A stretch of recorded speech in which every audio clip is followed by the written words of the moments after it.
What's up, guys? Mint 400 recap number 2.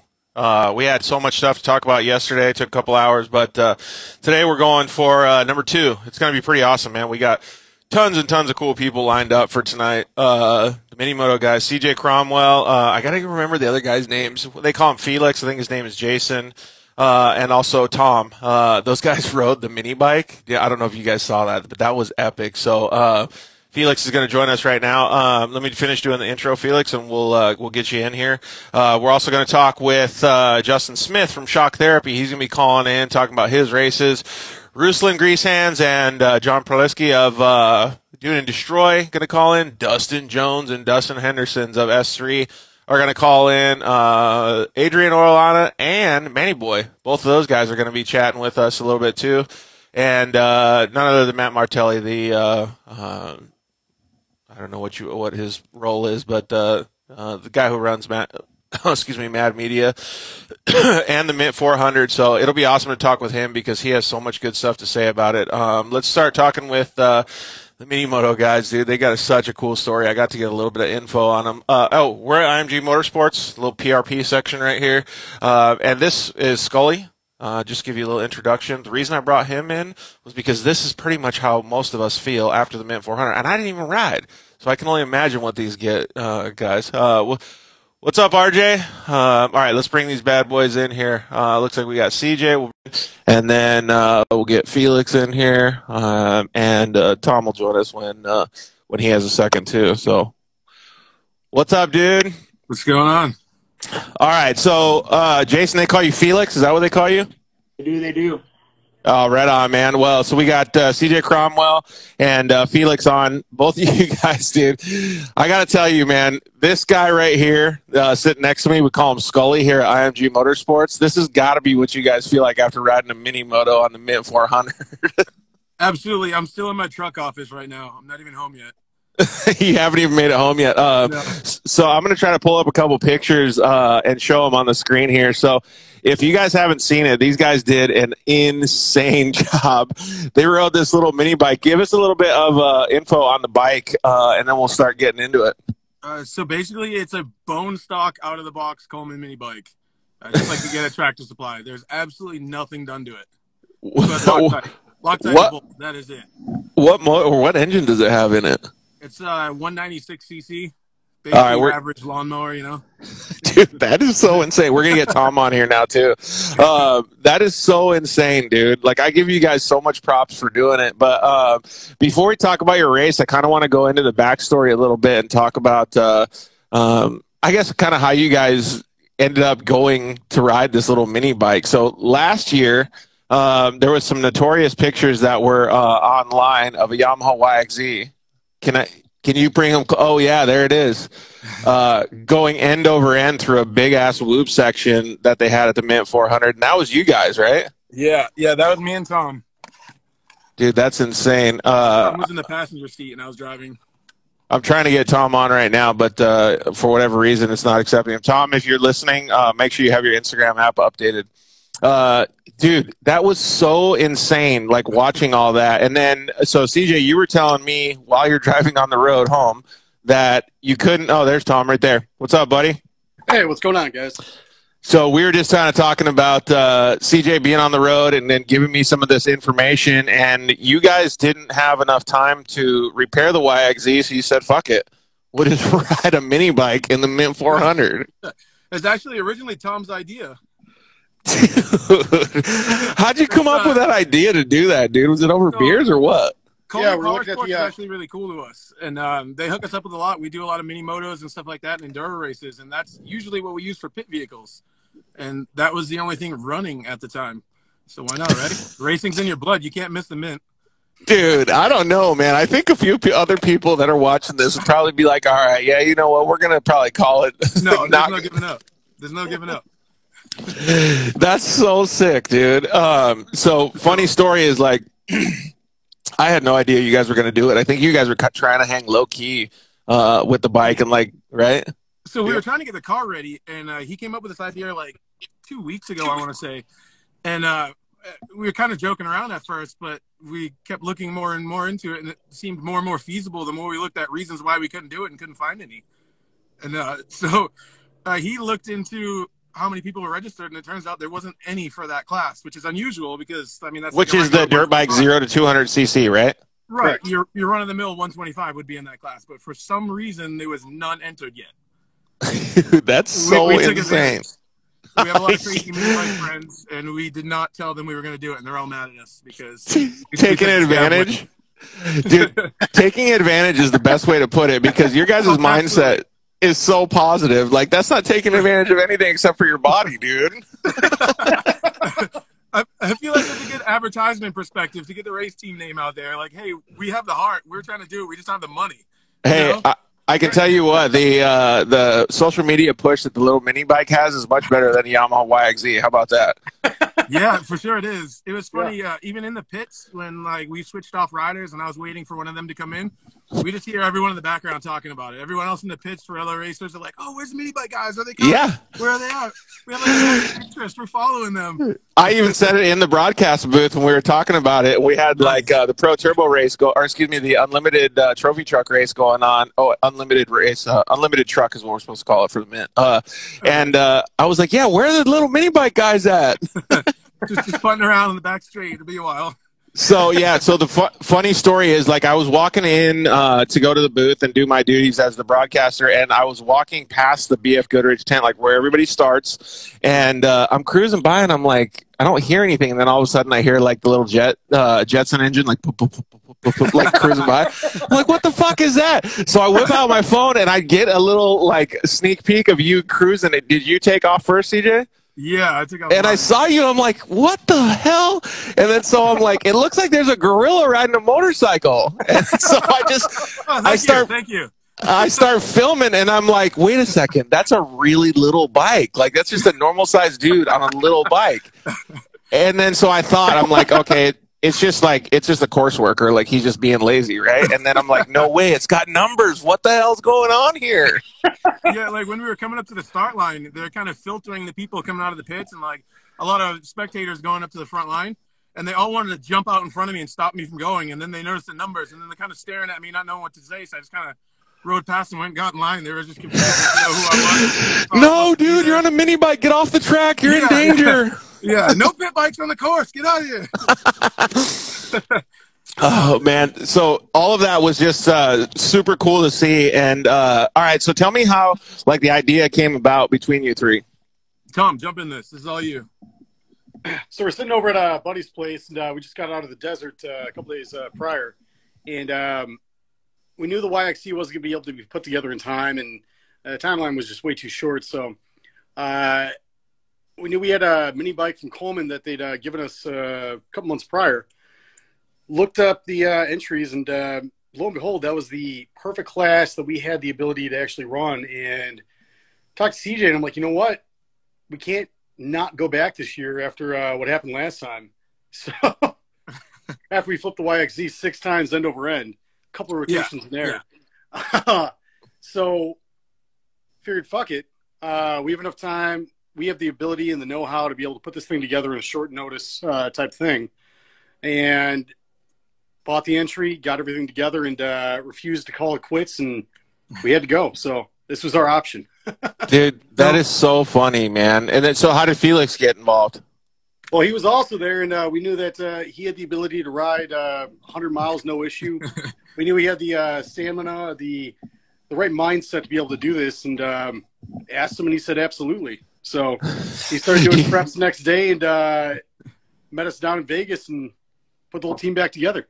You guys started training for the event? Actually, the three of us at some point have all done over 100 miles in the desert at some point. Tom's ridden almost the entire Mojave Trail on a mini bike during one of our events. I've ridden all over Death Valley.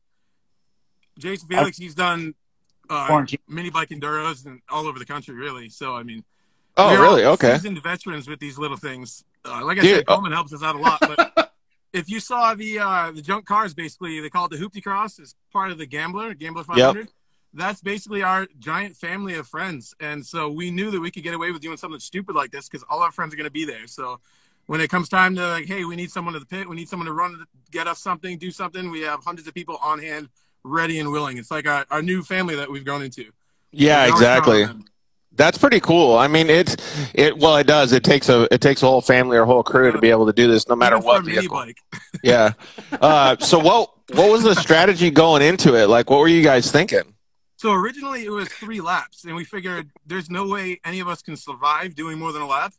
So we figured we'll get 3 people, we'll get at least a lap each, and that'll be the best we could do and see what happens. And then right before the race started, I think a few days earlier, they changed the track, they changed the distance, and then they changed it to a Grand Prix style. So at that point, we're like, cool, now we can just switch out like every pit, and we'll just all ride 20, 30 miles at a time. And so I started, first pit in, we figured the bike's going to be demolished. We had a complete parts bike at each pit all together running so that we knew we had any part we could need if we had to rebuild it. Of course, the frame. Dude, wouldn't it be nice if you could run a UTV program like that? Just right. I mean, if Yamaha or like anyone else wants to just throw us like 4 UTVs to just line up for parts, that'd be excellent. We'll take it. But we figured it's like 20-something miles or 30-something miles to each pit. Worst case scenario, the bike is completely demolished. You just pick up like the piece of the frame that still has the band on it and get walking. And you have to get back to the pits, and we rebuild it. I figured we are going to rebuild every pit, and amazingly, it survived the entire race. Yeah, that's one thing that broke was the foot peg. That's insane. So what was your guys' plan, Felix? Did you just throw it on your back and walk out of there with it, or what? Absolutely. Whatever happened. Dude, that's insane. Like, okay, so I told him last lap out, it was a ton of miles on the bike already, and I was like, dude, this is how it's going to go down. We're at the pits now, and you're about to cross the finish line, but we're not going to cheat. We're not going to wait and do 1 lap. We're going for the second lap. So when you go out there, you get 23 or 25 miles. I don't care what it takes. If you're carrying something on your shoulder, walk and get there, and we'll fix it when we get there and get it back. Dude. He's down. Felix always down. Hell yeah. Okay, so when you guys hear that, are you like, shit, I got to back down the pace, or I'm just going to go kill it? No, it's just go. Let's go. Let's just go, yeah. Go. Don't run out of time and go. What's the pace like on it, Tom? Are you guys just like wide open going 10 or what? Well, with the sand, you really couldn't be – you're not doing 20 miles an hour in the sand. The engine's bogging down. You're basically at full throttle doing like 10, 15 miles an hour at most. But the first lap, we had to worry about fuel conservancy because we were unsure what we'd actually consume, and the fear of like having to walk it 10 miles into the next pit to be able to refuel. What's the fuel capacity? Like a half a gallon or something? About 3/4 of a gallon. Oh, dang. So we were running close a lot of times. Coming into the pits almost empty, like just a skim of fuel in the bottom of the tank. But for the most part, it's almost full throttle, navigating the sand, and being able to just push through. Obviously stopping to help people along the way. Those tires look pretty small to be able to go through the sand and the ruts and stuff. Well, the upside is they're pretty wide. So they're able to sort of float on top of the sand and then skate left and right. So you're basically just aiming the bike the best way you can as it's just trying to move all over the track. I mean, honestly, looking at these pictures, I mean, first of all, it's a badass picture, but she looks pretty factory. She looks pretty good, dude. So it's bone stock. No modifications whatsoever. That's basically how it comes out of the box, bolted together with a little bit of Loctite to make sure it doesn't fall apart. Air it up, that's it. What's the tire pressure that you guys are running? We're running 3 PSI in the back and about 10 PSI in the front. Dude, that's so funny. That's not intentionally, by the way. No, not at all. The air pump didn't work. Yeah, I feel you on that. That's hilarious. So, I mean, you guys got backups though, in case you guys run out of a bike, you can throw another one together. So Felix, what was your goal? Is to see if CJ took off? Were you second or was Tom second? Second. Say that again. Tom was second. I came in third. Oh, okay. So give us a little bit more info on. Well, actually, you know what? Tell us when you took off, like how it was getting going, CJ. In the beginning, coming off the start line. So it was just complete silence from the entire crowd. It's basically everyone staring like, what are they doing? What's going on? Like waiting for the next real dirt bike. And so I kind of was like, hey guys, like, yeah, we're doing this. And then all of a sudden the crowd just starts roaring. They're like, no way, this is a joke. So I take off. I mean, I got like one hand on my hip, just waiting, be like a few minutes before I get to the first jump. And I hit the jump. I got like 6 inches of air, and then I hit some mud and almost fell like 60 feet into the race. And after that, really, it was. We take a little bit of a dirt road around the electric company, and then once we get off that, I figured at any second I'm going to get run over. I'm going to get clipped by the handlebars. I'm like head in a swivel, trying not to get hit in the elbows or knocked over. Yeah, because there's a bunch of fast-ass bikes behind you. Yeah, I'm just waiting for them to come any second.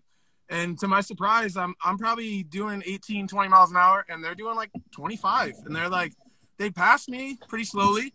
I'm like, cool, all right. And I get hit in the face with a bunch of rocks, and I have to like turn and fight the dust. And then the dust clears. I go into the next corner, and there's the guy that just passed me laying on the ground in the sand. I'm like, oh, hey, what's up? Oh, dude. So I go past him, and I'm like, well, he's going to come any second now. It's like 3, 4, 5 minutes before he shows up, and then he comes past me again. Boom, lo and behold, next corner on the ground. And I'm like, wow, these guys are like falling a lot. I've never run moto before, and I didn't realize how much they actually fell down. Yeah, those guys eat crap all the time, man. We were talking with Mitch from Warfighter yesterday, and he was saying that like the track was gnarly, and you couldn't see a lot of the stuff underneath you, so you just tip over just randomly. All right, so you're cruising, and you have to go 30 miles basically, right? Is there anything that happens in the meantime before you hand off the bike to Tom? Realistically, it was pretty smooth sailing. I had promised some people that I was going to go live on Facebook while I was driving, and it's kind of one of those things that I'm known for doing. And I didn't have any service, unfortunately. So now I'm one-handed on the bike, over whoops, bouncing with my phone in my hand, trying to start Facebook, and it keeps telling me that I don't have good enough service. And I come up to the corner workers, and I'm like, oh, I just noticed there's one right in front of me. He's like, turn, go this way, this way. So I shoved my phone back in my pocket and turned around the corner. I almost fell. Thank God for that corner worker keeping you safe instead of trying to broadcast. Straight into the woods. But then there was another spot. I came up behind. I don't know what kind of bike it was. It was probably one of the hooligan bikes. It was a big bike, and man, you could tell that bike was heavy. He was having a hard time in the soft sand, and my clutch was locking up. So anytime I slow down and go down to like 5 miles an hour, it was chugging like crazy trying to stall out. And so I couldn't take off in the sand because it's at like 200 RPMs with the clutch locked. So I was trying not to slow down for a corner, and he was right in front of me. So I caught up to him, and he went around the corner, slid and fell, and then I almost hit him. I almost rear-ended someone on a mini bike during a desert off-road race. So that's insane. To not run him over while the clutch is locked up, pulling me forward. Dude.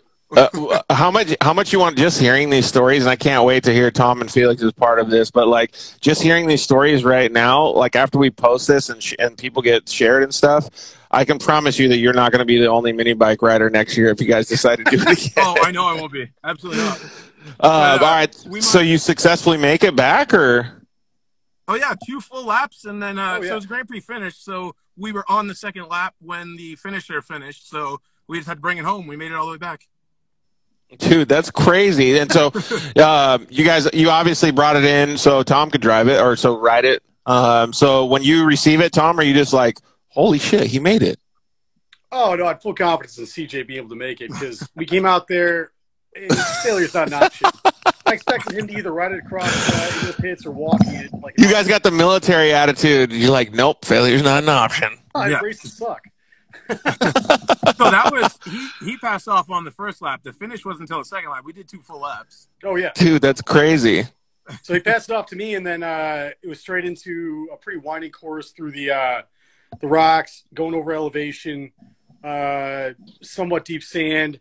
Again, passing people, they'd pass me, and every time they'd pass, it's just keep going. Hell yeah, which is pretty cool. Up the hills, are you just pretty stoked to see us? Yeah, that is super cool. I'm sure they're like cheering you on, like yelling and screaming when they pass by. Are you full tilt, like full hammer going up those hills? Because you have to. You basically just navigate the rocks and like half throttle, and then halfway down some of those up and downs, just full throttle all the way to get back up. The Dune and Destroy guys are pretty pumped on you. Mini bike class for the win. Yeah, that course is not meant for that kind of thing. I can tell you that.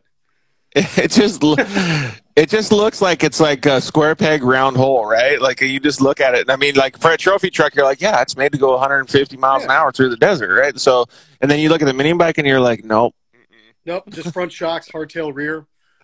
You felt a lot of it, and just the way the bike is, you can't really stand on the pegs and absorb the shocks or go through the whoops. So a lot of it was just eaten by our backs, and You felt pretty much everything you hit.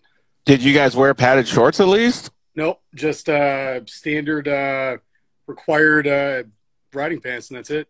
And about an Jesus. inch thick padded seat. Yeah, I was gonna say, like, you got to put some serious padding on there. Well, I give you guys so much credit. All right, so what was like during your race? Did you have any incidents or anything happen? No, I think CJ is the only one to run into anything aside from fuel consumption. Besides when you're that's helping when people. Yeah. Yeah. Okay. So we'll talk about that. So you pretty much had a smooth first stint, and then you passed off the bike to Felix. Yeah, as smooth as possible. Yeah. Ran into a bunch of fuel issues, borrowed fuel on the course, helped out a bunch of people, and did what I could to, make sure we all got through it. Oh, that's rad. Yeah. So I figured that we were the most suited for actually stopping to help people because ours wasn't a time important sensitive. thing. Yeah. Yeah, we just have to make it all the way through, and that's it. So, yeah, I rode back into the pits, surprisingly, made it on all the fuel, and then passed off to Felix, and he took it in for the second lap. So how was that? How was that, Jason? It was cool being able to cross the finish line for the first time to go through that. I took it pretty casual. It was actually really cool to experience like the support from all the other like bigger riders. I mean, they would go by and they'd be like, like knuckles. Yeah, because you're going like 100 million miles an hour or 10. So they have time when you're going 10 miles an hour to give you knuckles while you're cruising by. Oh, yeah. That's cool. I don't know if you know her, but Ashley Erickson says super proud of these guys. That's rad. He's our photographer, by the way.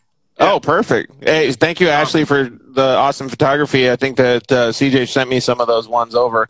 I was showing them to everybody on the feed. All right, so you get the bike, and were you surprised that it was in such good condition? Oh, definitely. I expected the clutch to be like much more weaker than what it was. I expected the chain to be stretched out, but I mean, whatsoever, the clutch had kind of like dialed itself in by the time I was riding it. And like, I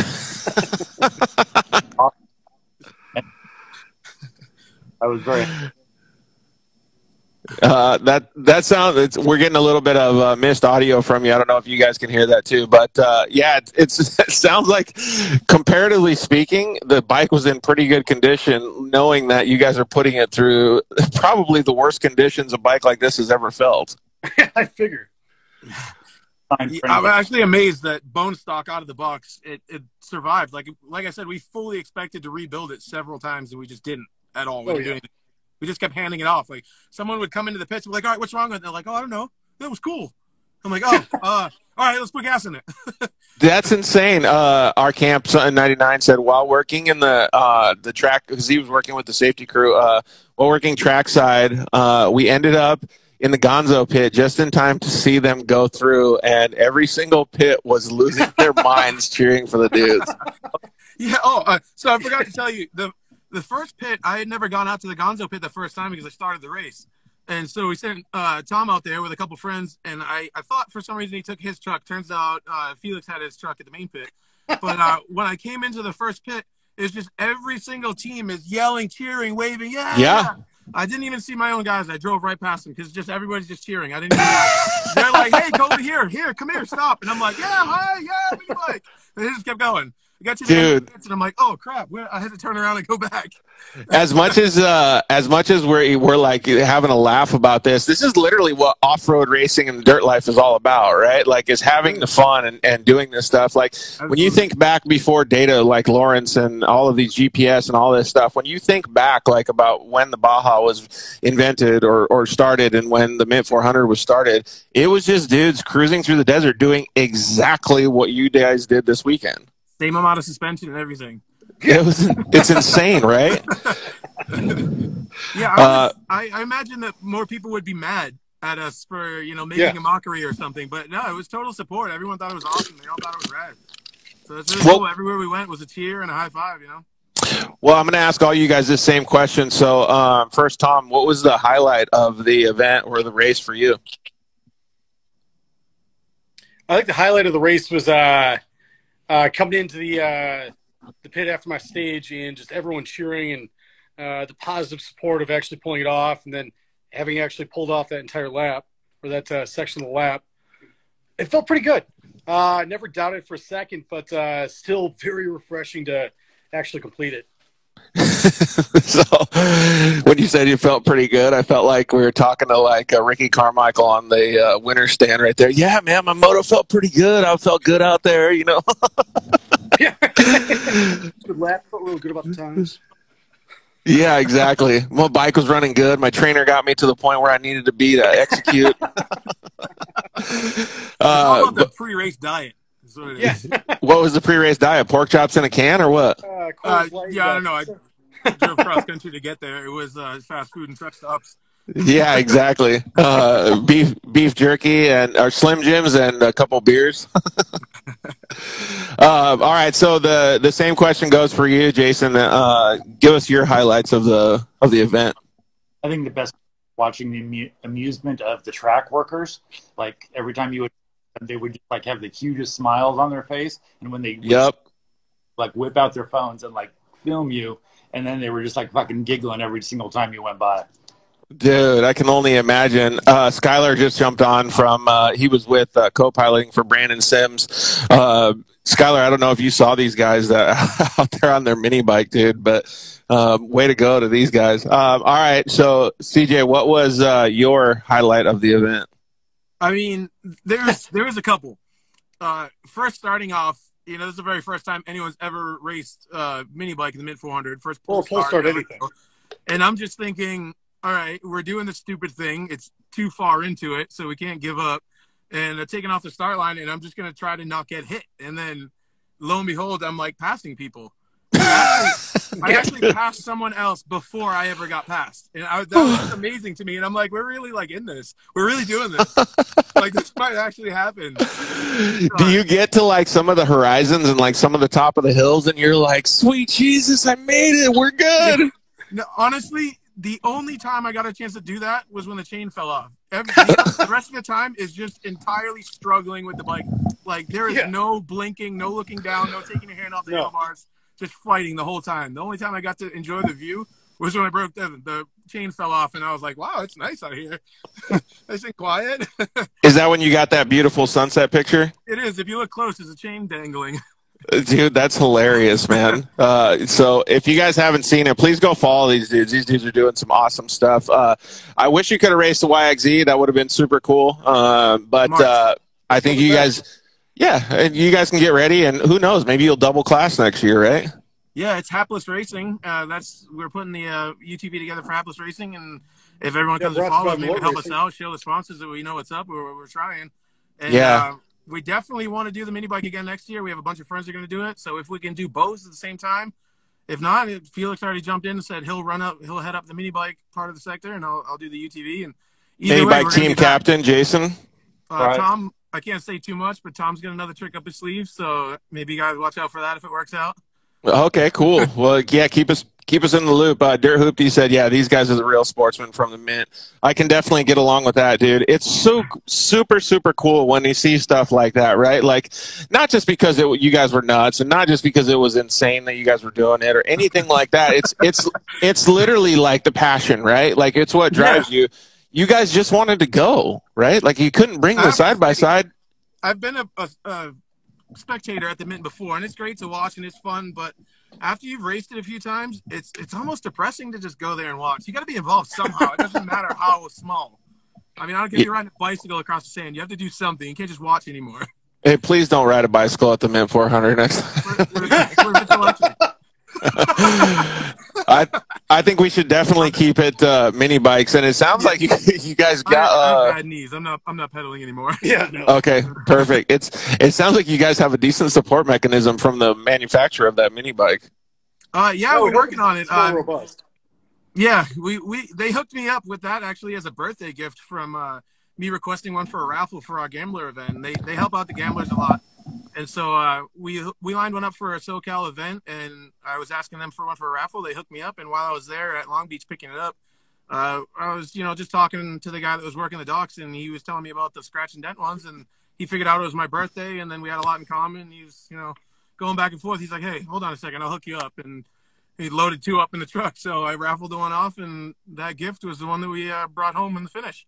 Dude, that's so rad. Well, your photographer should definitely submit all of those photographs to the manufacturer, because that's pretty cool, dude. I don't imagine that Coleman will get to posting anything about us anytime soon, because they're probably bombarded with messages. Everyone we know is just so they're going to take a while to get through all the messages for sure. Dude, kudos to all you guys. We're going to have Ruslan, Grease Hands, and John from Dune and Destroy on in just a second here, and talk about their side-by-side race. But please, just really quickly, each of you guys go through in 15 seconds. Tell me what's next for you guys. Oh, well, this. ASAP, engine rebuild, tug on a frame or a new chassis, and be back in the mint in March. Perfect. All right. Tom, what's next for you, buddy? About the same. Trying to get out there. Trying not to. Failure's not an option. Ride or die with this thing. And check out Ashley Erickson for off-road photography. She does Ultra 4 and Mid 400. Oh, cool. Excellent work. Right on. Yeah, comment when we post this video. Comment that and tag her on it. So, all right, Felix, what's next for you, buddy? Personal training, so it doesn't kick my ass next time. And a massive kidney belt. All right, dudes. Well, we really appreciate you guys, and just the off-road nature and the passion that you guys have to go out there and do it. We really love it. So keep up the good work, and we're going to make sure we keep following you. Hopefully some of these other guys can follow you guys too. Absolutely. Thank you for having us on. This is fun. Yeah, absolutely. Keep it up. Thank you, guys. Awesome. Thanks. Dude, that is so rad, man. Really appreciate CJ, Tom, and also Felix, Jason, that just hanging out with us. It's rad that those guys go out there and do it. I'm going to show just a couple more pictures of what they did while we wait for Ruslan and John to come on the horn here. But look at that, man. That little tiny bike, under 0 to 200 cc's was the class. And those guys freaking knocked it out on one bike, dude. How rad. So cool. Look at how little the bike is compared to the other guys on their big bikes right there. All right, Ruslan, we'll get you on here, buddy. And Destroy. And Ruslan, we'll accept those guys. Man, you got a smile on my face super hard now. John, what's up, buddy? How are you? Georgie, what up? Ruslan, dude, were you the hills have eyes. I can't even see you, dude. Lurking in the dark. Yeah. You got a light in there or what? No, I got this little light right here, but that's it. Dude, creeping right now. All right, boys. Well, what's going down? So we got Ruslan, Grease Hands, and John Perleski from Dune and Destroy. You guys both crushed the Mint 400. Thank you, thank you. We had a lot of fun. Thank you. We had a great time. Ruslan's creeping me out right there, dude. I'm sitting in the dark. I know you can't even hear him. Oh, you can't hear me? Yeah. No, and we can't see you either, dude. Yeah. Need some more light, homie. There you go. Yeah, that's a little bit better. There you go. Okay. Good. All the little girls want to see your little face. Yeah, they like looking at your locks, dude. All right, John, so while Ruslan gets his life figured out, give us a little bit of a background on how this all came about. So Ruslan has a car that was built by IMG Motorsports, which we're at today. I got Scully here. The reason I have Scully here, I don't know if you guys heard at the beginning when I was doing the intro, is because this is how most of the guys feel after the Mint 400. I don't know exactly how I felt after the Mint 400. I don't know if you happen to see a picture of me in Ruslan's car at the Mint 400, but I felt like a freaking sardine, dude. I felt oh man, like his car is built for him and a person, you know, maybe a little bit bigger than him. I'm 6'1" and like 250 pounds right now, so getting in and out of his Razor was brutal, you know, and just getting in the beginning, and then we blew a belt. That was like worst nightmare scenario for me. Oh, because you got to get in and get back out. Hey, get out and get back in. It looks like Kyle's saying that he needs to borrow your helmet for the Red Bull Sand Scramble this weekend. Oh, perfect. I got you, boy. Yes. So getting out to change a belt doesn't sound like it would be fun when you're packed in there like that. Yeah. No, yeah. So basically Radio was telling me. He was just like, John over the radio was just like, did you have to blow a belt? You know. I did. I was like, damn it, Ruslan, why'd you break a belt? Now I gotta figure out how to get out of this thing. So basically, oh my God, this is the worst comment I've ever heard. Lewis and Christopher said, I bet John looked like Ace Ventura coming out from Ronald Bass. Okay, thanks, please. Chris. You can say cuss words on here, but that's way worse than any cuss words, dude. Right? Couple Seal Saver says a couple of studs right there, and also John. Just kidding. Yeah, great work at the Mint, boys. They did do pretty good. I mean, considering that the adversity that they faced was John trying to get into the passenger seat and change your belt, that's pretty awesome. Dude, it was brutal. But it was so fun. Like, I can't thank Ruslan enough for the opportunity. Yeah. Because it really was a good time. I think, you called me, 3 weeks before the Mint and asked me if I wanted to race? Right? It's about 3 weeks, yeah. So, Alexia leaving ended up... Yeah, that was my dad. He just threw a pillow at me. 3 weeks before the Mint, didn't really have anybody to co-pilot because Alexia ended up bailing out for the Mint, and we really had nobody to choose. We went from like racer to racer, and they were all going to the Techplex race. And the first thing I thought was just like, why not John from Dune to Destroy? And my dad was like, will he fit in the car? And I was like, yeah, like yeah, probably. And I called him John. And he just like called me a little turd, and then he hung up. And he called me back and was like, all right, we're in. Nice. That's cool. Hey, so let me just say something real quick. So 2 things. First, I'm going to Techplex on Thursday. So anybody that wants to go out to Techplex, please show up, say hi to me. And all the other people. It's going to be a good time. And then second, I wanted to say, Ruslan, like, we always mess with John, and John's good at, obviously messing with us back. But truthfully, 2 things. Like, he is actually super good at working on cars. He's super good at driving cars, and he knows how to actually navigate and stuff like that. So it wasn't, like, a bad thing at all to have him in the car, except for that he didn't fit. No, it wasn't. Thanks, Corey. So I was personally surprised. Because when going out to the Mint, I already knew that John didn't really know how to navigate because he's never really been in a desert race. He said he raced like quads and stuff like that, but never really in like a razor and stuff like that, like navigating. And right. I was surprised he was doing really good. That, especially that time where we almost flipped like the last part of the lap, and John was like, "Oh no!" We ended up doing it though. I was really surprised how good John was at navigating. Really surprised. Yeah, it was cool.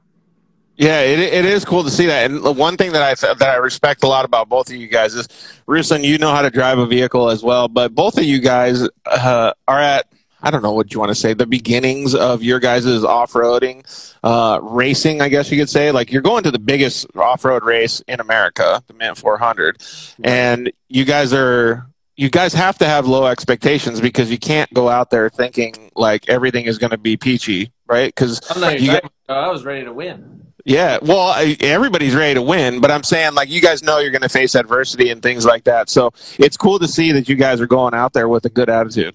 Yeah, I mean, I felt like, the course was definitely against us on this one.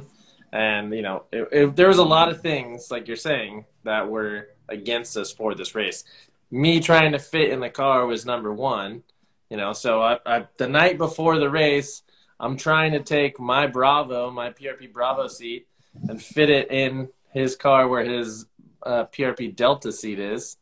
And unfortunately, my Bravo wouldn't fit because his Delta, the frame, the mounts are welded in the spot. So I got forced to use the Delta, which not many people understand, but the PRP Bravo seat is basically meant for someone with a 40-inch waist, right? It's a super wide seat. Yeah. The Delta's like a 34. So I legit squeezed my ass into that seat.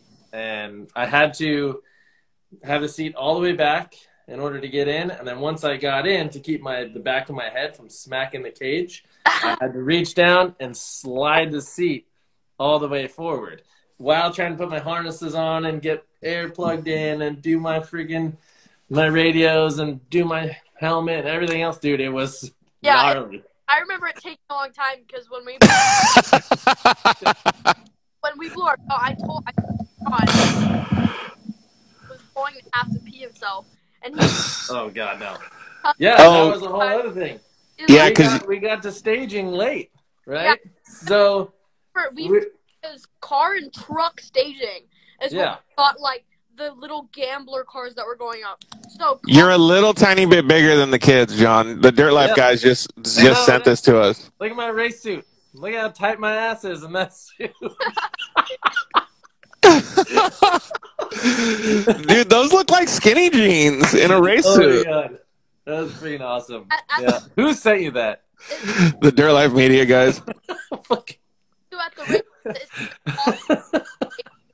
Dylan was out AM.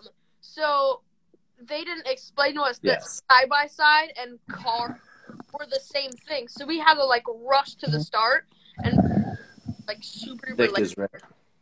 We ended up getting there like late, so we didn't have time to do anything. So we just hopped in the car and got to staging. And don't tell anybody this. So first of all, neither of us had our catheters on, our little pee-pee tubes, right? So that's the worst. Bruce had to pee his suit like 4 times throughout the race, and for whatever reason, he kept on telling me over the radio, "Well, hey, I'm peeing right now." Like, yeah, I don't want to know. and then, dude, I didn't even have. This is a hush hush. We didn't even have time to put on our race shoes. So Rusin raced in Vans and I raced in Hey Dudes. Yeah. I mean, sometimes it has to happen like that, dude. But hopefully next time you guys are a little bit more on point and get to the track a little earlier. Yes. Yeah. So it was hilarious. Yeah, and my favorite time that I was going to talk about was when we were getting out of the car. Like I was saying, John he just didn't want to pee in a suit, and I told him he was eventually going to have to pee. Yeah, and I didn't. And I was telling John, I was like, I just peed, and he's like, "You're so disgusting," and he was like, and then we pull over because the belts, we have to get the belt changed, and as soon as I start getting the belt on, John was like, "I'm gonna go put on the belt." Hey, way to give the co-driver duties to the driver and go handle your business, dude. Yeah, dude. Well, I pulled the cover off. I got everything ready. I pulled all the strands of belt out. We had the secondary opened up, ready to accept the belt. And Rusum's already down there. And I'm like, "All right, bro, you got this. I got to take a piss really fast." Hey, man, teamwork makes the dream work. So you guys got it done. All right, so we could joke like for days about this stuff, and clearly you guys had a good time. But give us a couple highlights and a little bit more of the racer commentary or talk about what you guys went through. You want just about the race and everything? No. Yeah, I mean, just give us a little bit of the professional portion of the event for you guys. All right, so for one, the Mint absolutely killed it on this race. The Martelli brothers, they killed it. The whole weekend was a blast. From the tech and contingency, the whole deal, huh? Contingency stuff. All Thursday, we had a blast hanging out down on Fremont Street with everybody. And then Friday, everyone was saying, that it was behind, but they really weren't that far behind with getting the race going on time at I think it started at 10 is when everyone took off. So it seemed like it all happened, right when it needed to happen. And then Ruslan, like this kid, I know a lot of people want to talk about the jumps and the crashes and whatnot, and he does jump and crash all the time, but I love you, buddy. But the kid's a fantastic freaking driver. Yeah. And I'm firsthand witness to it. I had to sit in that passenger seat. We didn't come close to rolling, not a single time. We did the jumps. We flew. And then the kid can corner. He is reading the terrain faster than I'm reading the low ramps, the GPS. So how did the pace feel that you guys were at for you? So the first lap, I was a little sketched out just because, first time that I've done a desert race in a long time. I haven't raced since 2006. Right, and you don't have the steering wheel. and I don't have a steering wheel in front of me, right? And that was on a quad back in the day. So it's been years since I've raced, and so we're ripping through washes and ripping through these giant whoops, and all I kept telling him throughout the whole race was, hey, you know, especially that first lap, hey, dude, this is the first lap, like, slow down. Yeah. Let's save the car. Let's make sure let's finish this race. And then by the second lap, second lap, after we ran through pit A, is before we got to the second pit. We're just looping around. Yeah, we're just looping around. So after we got to pit A, Chris Leeming just happened to be there, and he was all, dude, you guys are flying. You're cool. Just about, you know, a couple minutes off of first place. You know, you're 2 miles behind first place. And so we're like, holy crap. And Ruslan, you know, that obviously is like fuel to the fire for him. You know, so he steps on it, and honestly, it got smoother. You know, I felt like the pace that we were running after that first pit, we were on rails, and the car was handling perfectly. The kid he just had it going. You know? IMG built you a pretty good car, Ruslan? Yeah, so the thing I love most about that car is that car corners like no car does ever. Like, I have like a Razor drift car, and it doesn't corner like that at all. It just like the way that car pitches, and it has you don't want body roll in the car, but it has the perfect amount of body roll to where you feel like you can come full speed and pitch the car, and it'll still be fine. That's cool. At least that's what it feels like in the car. So, yeah, but that gives you confidence behind the wheel, dude. Yeah, so no, like I had so much fun in that car. We did have like a couple problems going through all the way. So I actually started, and I think we had a bent rotor, and taking the car apart today, we found out like that. The studs that hold the tire on, they were all the rears were completely like coming off. Oh wow! Yeah, great to know. the mint definitely damaged it because pressing like halfway through the race, the brake was literally slobbing. So I had to pump the brake before coming into a corner. So you could hear them too. Oh really? They were pissed. I think it honestly made us faster. Because like we didn't have any brakes. We weren't able to slow down. So we were sirening this Volkswagen little bug, and I go to hit the brakes, and I end up tapping his rear bumper. And John was like, he's stopping. Like, I know. That was the only thing, that part of the race, once it got dark and super dusty, oh my God, you could not see. So Ruslan is, he is a professional, dude. He gets right on people, and I'm on the siren, I'm on the horn. And, if they don't move, obviously you're allowed to give them a little push, bump. And, Not vintage cars, though. Not vintage cars. However, with that, it wasn't on purpose. And Ruslan, we couldn't tell the guy was slowing down, so he comes up right behind him, and we're so in his dust that he pulls over, and Ruslan pulls over with him. Yeah. I couldn't see. Yeah, I was like, he's pulled over, go to the right. Dude, you guys should have had like a GoPro or something capturing all the audio. I know. Audio, that would have been way cooler. Yeah, that would have been fun. Hey, and so actually just a shout out real quick. Richard HBR Harding and I are working on all this stuff, so we're going to get you some cables, and we're going to get that thing dialed for your setup. Nice. Yes. Thank you. It'll be pretty rad. All right, so you guys are going through. The Mint 400 is no joke, dude. You're usually in the car between 8 and 10 hours, whatever the actual time frame is that you finish in. Can you give us, John, first you, and then after Ruslan, you tell me the same thing, but give us like some eventful or milestones that happened during the event. Milestones, I guess. What was eventful? I mean, the whole race honestly was eventful. It's one of those things, like, you can't help but reference movies like Dust to Glory, where they're saying, it's a 24-hour plane crash, and it's, just this beautiful thing once it comes towards an end. And Ruslan, it's really funny. we got to one spot on the very last lap. We're probably 15 miles outside of the finish, and Ruslan kind of looks at me and he starts talking to me. He's like, you know, last year when I raced this race in my RS1, he's like, I actually kind of stopped and cried right here, you know, Whoa. because That was I made it, you know, I knew that I had made it. And that kind of it kind of hit me. And then, you know, I started kind of thinking about it. I'm like, oh man, you know, we've been in this car together for, you know, we really did the Mint 300 because it was 3 laps for our class. But for, you know, still almost 10 hours or about 10 hours. And we're both dying. You know, I'm in a ton of pain. My back was killing me. My ass was killing me. I know his ass was killing him. And he had a little bit of diaper rash just from peeing himself. Hey, so hold on real quick with that statement. As you were talking about dust to glory, so this image is actually a car going through the dust or through the lake bed right here.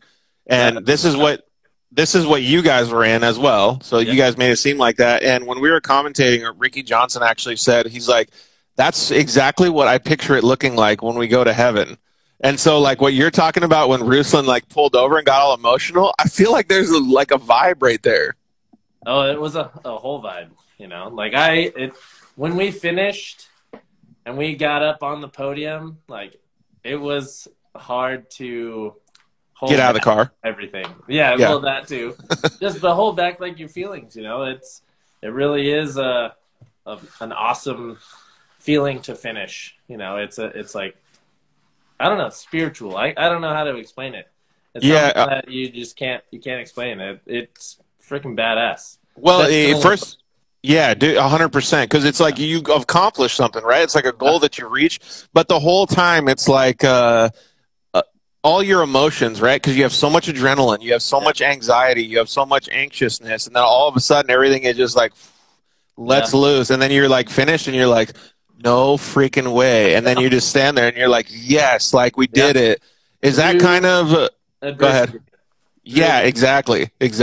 And just think about it, though. There was, I don't know, 300 people or so that raced them in 400, and all of them had that same feeling. Oh, dude, I'm at IMG, and there's a raccoon just walked by.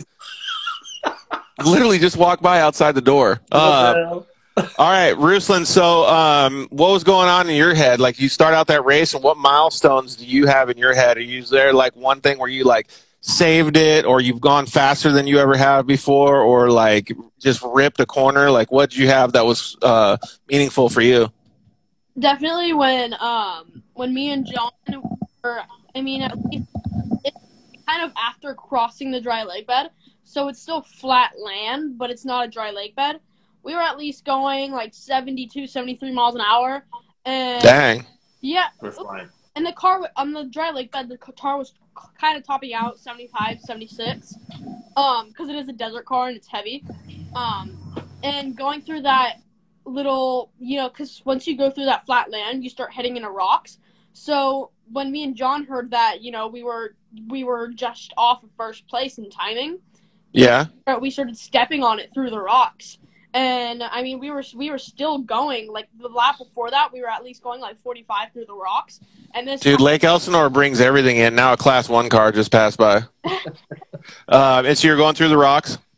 So we're going through the rocks first lap at like 45. And then going through the rocks this time, we're at least going 57, 58 miles an hour through the rocks. Whoa, what was the difference? We just confidence. We were being so careful, and then when we heard we were getting closer to first place, we just started flooring it through the rocks and stuff like that. So John over the radio was like, "We're gonna go fast, but we're gonna watch out for rocks." So okay, trying to go as fast as possible through the rocks, and we ended up holding first place for a good amount of time actually until we blew our belt, which set us down to 5th, and we ended up catching back up to 3rd. We held 3rd for, a decent amount of time until we actually had to pull into pits because our exhaust fell off. Oh, man. And that costed us, a really decent amount of time because they had to tie wire the exhaust to the frame, but they didn't want to touch the coolant line, so the exhaust started, it was kind of bouncing around. And it took us, we were pitted for, 10 minutes, John? Yeah, probably about that. They had to fully remove the muffler. Yeah. Yeah, but that's still good that they were able to MacGyver it. I mean, that's what desert racing is all about. Yeah. So that set us back 10 minutes. I mean, that'll probably set us back 10 minutes as well. Right. So that pulled us back down to 5th. The little things that It cost was us the race. all the little things but- that taught us. And just flying through the desert, especially because we were like blowing our ears out, because there was no exhaust on the car. We're screaming. Right. Dude, my ears hurt just thinking about that. Especially I rode half of last season like that. Yeah, that's what it's probably Kyle. John said he's used to straight pipes. Yeah. So, I mean, and like, especially going that fast, it almost makes me feel like really, because I've been racing for next year in March it'll be my 4th year racing, and going as fast as I've never gone before. So the fastest I've gone is like 86 miles an hour, but the fastest I've gone in my desert car, it honestly makes me feel very special racing, especially sitting next to my best friend racing is more than imaginable. Going through that car and like, especially holding it around the corners and stuff like that, it's definitely a special feeling compared to anything else. Yeah, exactly. What's up, Zeller? Yeah, so that's pretty cool, man. And so, John, that's kind of the answer I was looking for from Ruslan was like, that's pretty meaningful to have that overall picture of it, right? Like all these little things. It's kind of just like you said, right? Like you guys are both feeling the same thing. You have the sense of accomplishment. And so now Ruslan, like basically, I mean, you have a little bit more confidence going into some of this new stuff that you're going to try to do, huh? Yeah, I mean, especially because me and John got that full excitement of being in first place. We ended up stepping on it and knowing the car's limits and stuff like that. And, like, maneuvering those rocks and stuff like that, we didn't even pop a tire, which was... That's cool. Yeah, which was... And we were, we really were, like, in sync, It's kind of crazy just to think of how well we communicated together in the car. I'm focused on the GPS and where we're at and what's coming up next. And then I'm also trying to monitor, what's ahead of us as far as vehicles and whatnot. And then engine temperature. Preston said off-road's Robin Big. That's right. That's hilarious, actually. It is hilarious. That is. That's the number one thing that, like, I enjoyed the most out of everything. I got 2 things. When John was telling me to like slow down and stuff like that, and I took the scene from Talladega Nights where he goes, Lucius, or something like that. If you don't mind, I'm gonna do some driving. we were joking with each other like the whole race too. We were having a blast. Yeah, that's awesome to have that camaraderie behind the wheel. Yeah. I mean, we were serious when we needed to be serious, and I kept telling him, monitor your belt temperatures, and then his little thing died. So he couldn't watch it anymore. But we were flying by the seat of our pants and we were having a great time. And like I said, it was little things that kept us out of the lead. But we definitely, I feel like, did something that not a lot of people can say. We completed the Mint 400, and that in itself is freaking awesome. Yeah, 100%. Dude, there was still a lot of carnage out there. There was a bunch of guys picking themselves up in the middle of the night. So Ruslan, like I was saying before, can you continue on and tell us what you guys have going on in the near future here? In the near future, I'm having a pretty special race that I'm actually not allowed to talk about coming up in February. Why you got to be all secretive, bro? Because it's a secret, and I don't think anybody's done it before. That me and in just about February, I believe. And I don't think anybody my age has done it. It's I'm pumped for you. Thank you. Yeah, it's a really big race, and I'm going to be doing it next year in just about February. And let's hope me and John can complete this race with some good old glory. Yeah, that'll be cool, man. Well, I'm stoked that you guys did all this stuff. I know that it was like quick, it happened fast. You know, you just jumped in there, but you learned so much. Like that's one of the things that I love about off road is like when we have these recaps or debriefs, right? Like you guys probably have a list that's a full page. Like, okay, I'm going to change what I did here. I'm going to suggest that Ruslan does this different, and then little things that you're going to do to the car, right? Like give yourself a little bit more leg room, make a bigger seat in there, like what all of these little things, right? But you got to leg room. Exactly, all of these one. Then Ricky Johnson said it, like all these 1% things that are going to make you guys 20% better. Yep, absolutely. And So, I've been texting with Ruslan's dad about stuff that I would change for that car specifically. yeah, You know, the suspension was perfect. I think it could be a little stiffer. If it was a little stiffer, I think we could have gone faster. yeah. Stuff like that. That just could have, like you said, 1%. The 1% things, you know, that could. I mean, we did some cool stuff. Like, you know, we passed the shock therapy car. You know, Nice. Through some big stuff. Both cars. Through some big stuff. And then so that I felt right there was like, yeah. They're coming on. They're coming on the show after you guys, so you guys won't have a rebuttal. Ha ha ha. And then the other thing that was actually pretty cool after the race is if you know that famous guy Cowboy Cerrone. Mm-hmm. So I didn't even know, but me and John passed Cowboy Cerrone, and I didn't even know of it because I remembered the Y fenders and said U906, and then look at the timing thing, it said U906 That's cool. was in second place. Like that's awesome. It was crazy. Yeah, like those little victories mean a lot when you're out there on course too. And then obviously you figure out some of the stuff at the end. And dude, I'm just proud of you guys. I think you guys did a good job. Hey, we got Dustin Battleaxe Jones coming up here, so I got to let you guys go. But you guys did a killer. You guys did. Congratulations, Dustin. Thank you. All right, we'll see you boys later. See you later, George. See you, Ruslan. Peace. See ya. Later. Later. Super cool to see those guys so pumped, man. It's just awesome. It's just awesome to see those guys have such a big smile on their face. Hopefully Dustin can join us in just a second here. And hopefully Dustin Henderson jumps on too and hangs out with us for a little bit as well. Desert Squadron, what's up, John? How are you?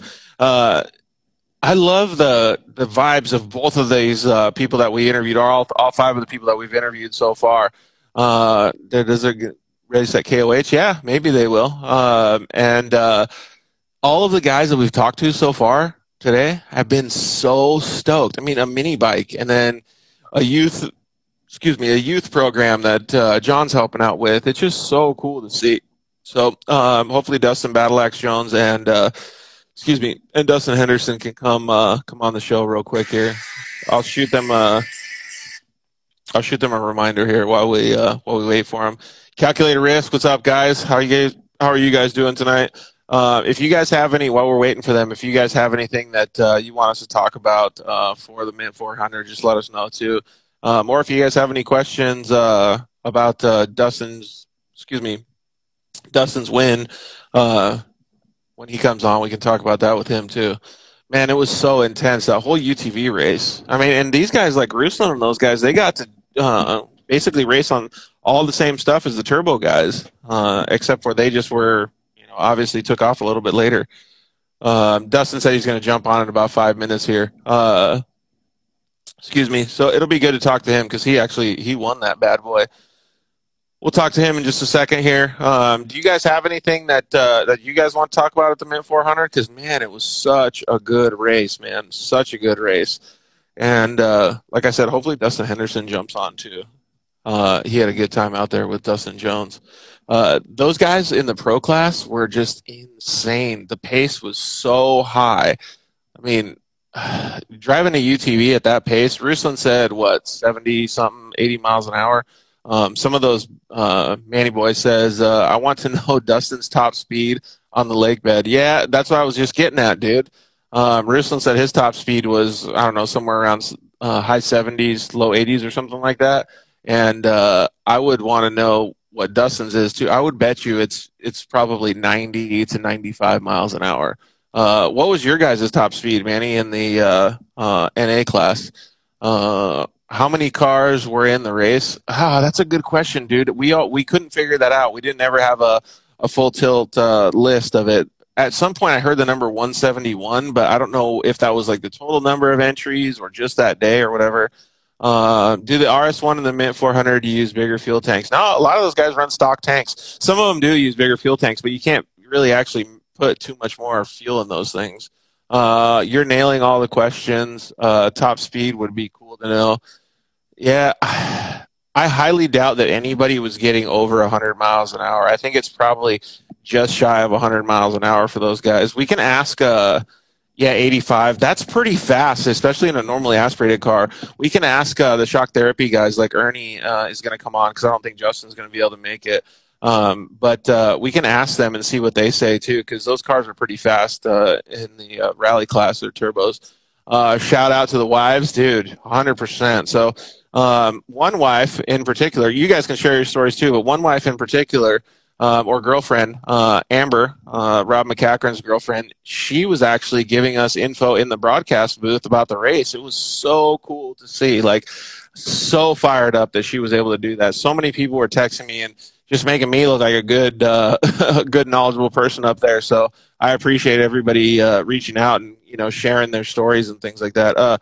The Pro R top speed, who knows, dude? We're never going to get that. So we did 96 in the KOH Desert Car last year. Yeah, that's pretty fast, Zeller.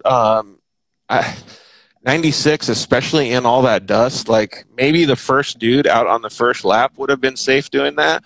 The other guys, I don't know, man. It'd be pretty hard. My wife is in the car with me. Yeah, so she's not chasing. She's actually racing. But, yeah, so the top speeds, they're probably all over the map, honestly.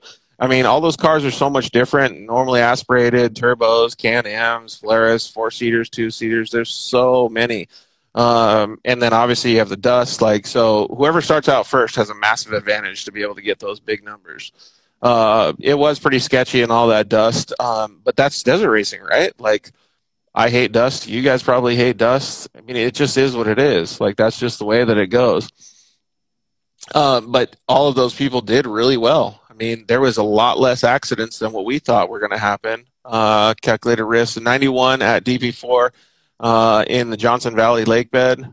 Yeah, I mean, that's flying. I mean, just think about going 90 plus miles an hour in a street car or in your UTV on the street, and now add the desert terrain. Like, it just feels so crazy when you're going that fast. Chasing is racing. I will definitely agree with that, because 90% of the time you can't pass the race car because those dang race cars are going so fast. Does separate the boys from the men. Yeah, I mean, you can still have the boys from the men if you have a rain race where there's no dust. And you can see the good drivers rise to the top. But I think dust is definitely something that is, I don't know, an element that you have to really keep, I don't know. If you're good at seeing in the dust, you're going to have a massive advantage. Gutierrez in the chat. What's up, guys? How are you? So, yeah, we're going to wait for Dustin to come on and join us here in a second. They might be I think he said he was going to go work out, actually, so he might be getting swole right now. We'll wait and have a little bit of a chat with him. Like I said, we're at IMG Motorsports. I got my friend Scully over here. The reason I sat next to him is because I feel like this is what most of the racers feel like after the Mint 400. So we'll see what dude, I felt like that after the Mint 400, and I didn't even race. So thanks, man. Appreciate it, Gutierrez. Let's see, Zeller. Skilled element for sure. Rob Mack is one of the best in the dust. Dustin Jones, who's also going to come up, is actually one of the best with us. Best at seeing in the dust too. Like, I always tell everybody, I feel like Dustin Jones has X-ray vision in the dust, but he has some really good tips, like, you know, using landmarks and different things like that can help you guys. All the top racers have their own way of doing it. Manny Boy Jim already took off, man. It's almost 6 o'clock, dude. He's got to be at home eating dinner with his family, dude. Glamis RS1 with paddles pinned. 2:21, 2 hours out of fuel. I don't know what that actually means. That comment's kind of confusing. They're actually having that Red Bull, what is it called, Sand Scramble race this weekend out in Glamis. That's going to be kind of cool. So if you can't make it out to Techplex, cruise out there. Dustin Battleaxe Jones just joined us, and yeah, he's going to be out at Techplex along with myself. It's going to be cool to get out there. So let's talk to Dustin a little bit and see if he was at the gym getting all swole. He had an awesome race, man. So we'll see what he's got going. What's up, boys? How are you guys doing? What's up, my man? How are you? What's up, dude? Yeah. So Dustin, should I call you DH or what do you guys call Henderson over there usually when you guys are around each other? We call him DH usually. Okay, cool. All right. So first thing I was saying was, are you guys all swole now? Do you guys get your pump on? Bro, we're so jacked. Mainly D because he's been juicing out of his brains. But I'm just kidding. This performance-enhancing drugs are legal in desert racing, so we can do that. That's true, right? You don't get tested in desert racing. We're not racing the Tour de France here. Hey, so first of all, thank you guys very much for joining us and hanging out. We were talking with Ruslan, John, and even better, I don't know if you guys saw it, but at the beginning of the show when you guys were getting all swole, we talked with the boys that raced the mini bike. Did you guys see those dudes? Dude, I saw him leave the line from like the big jump, and I saw him blow his backbone off on that first jump to flat, and that's all I saw. Yeah, I saw it. What was it? That free dude. he said it's from Tractor Supply. What? My dude. Dude. Look at this. Compared to the big bikes, he crushed it. Did he legitimately? He was racing it, signed it up, and raced it. Yeah, and he blew off the chain. There was 3 dudes. So they all like your old bicycle in middle school and just put the chain on and start rolling it and then load the chain back on there for sure.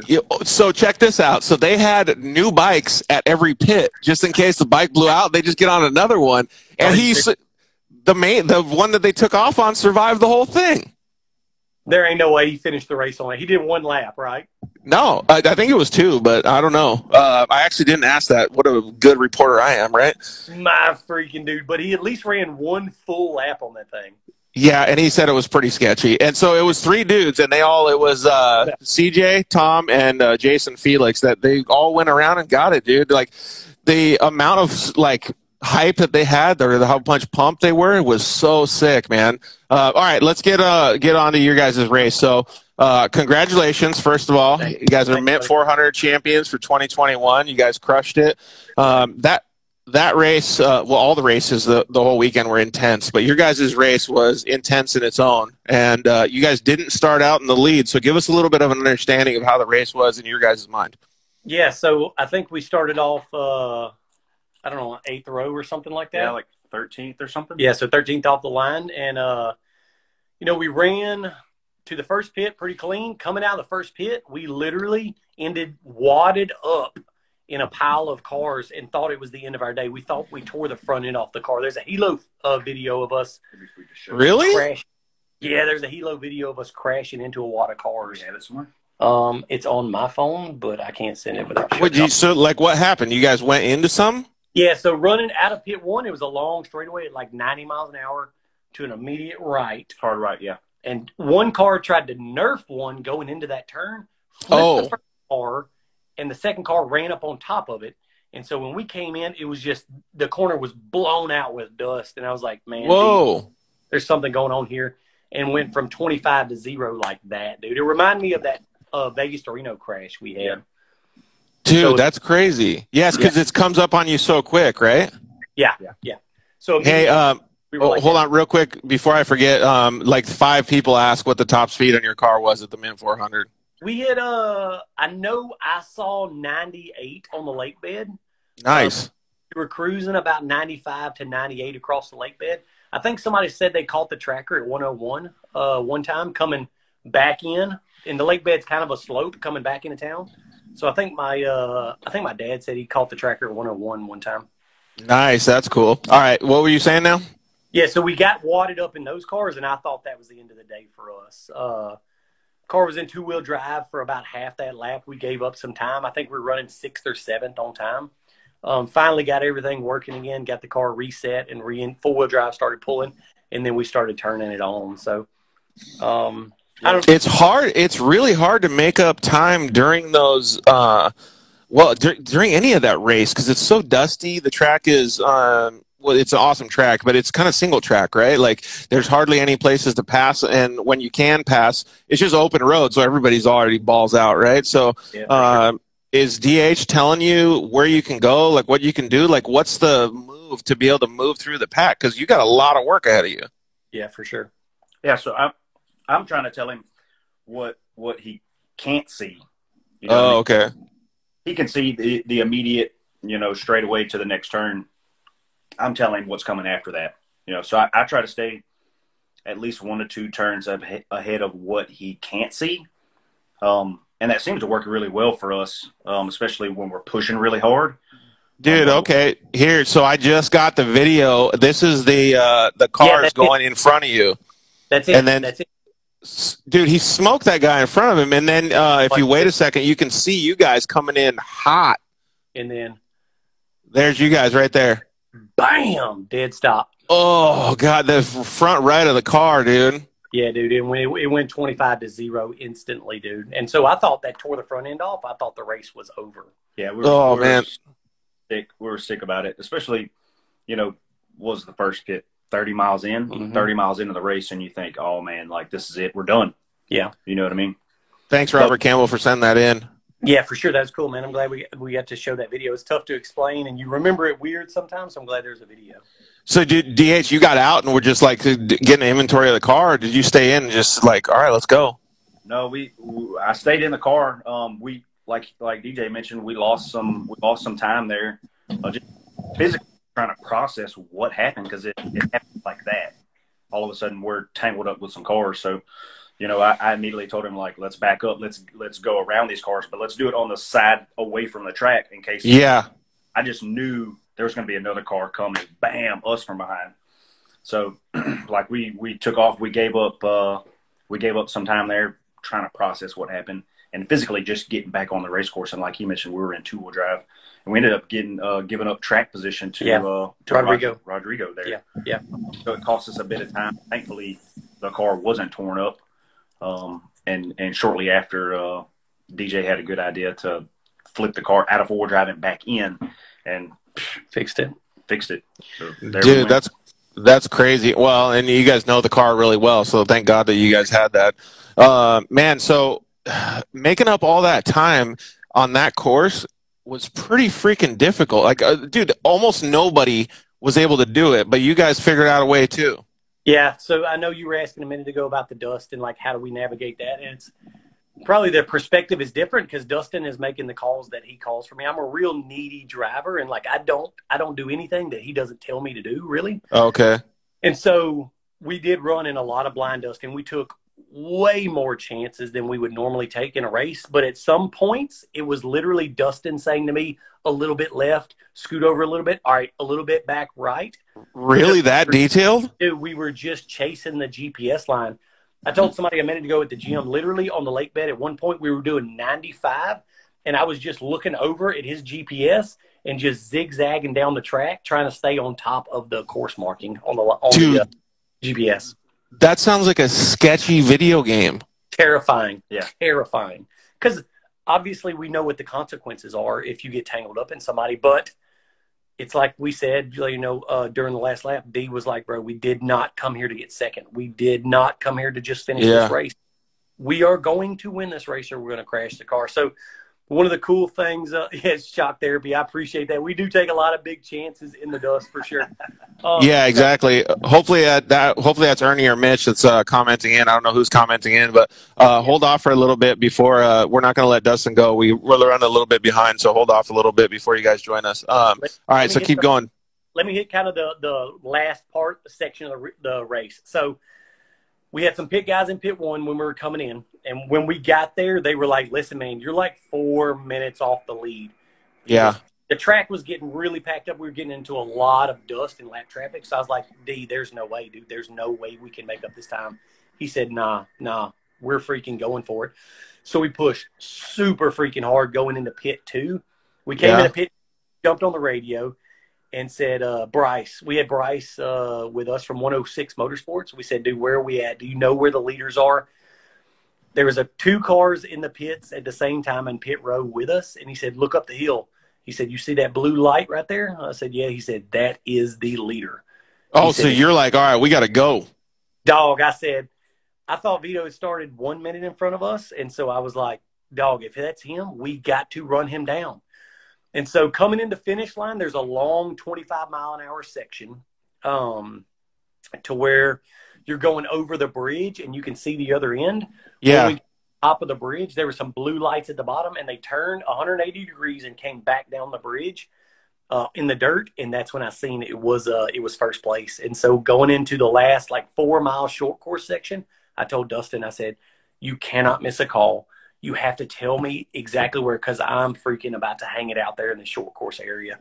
And so we ran the car literally almost to pieces and came into the final pit and saw him in the pits with us at the same time. I said, "That's it. We ran him down. This is ours. We're done."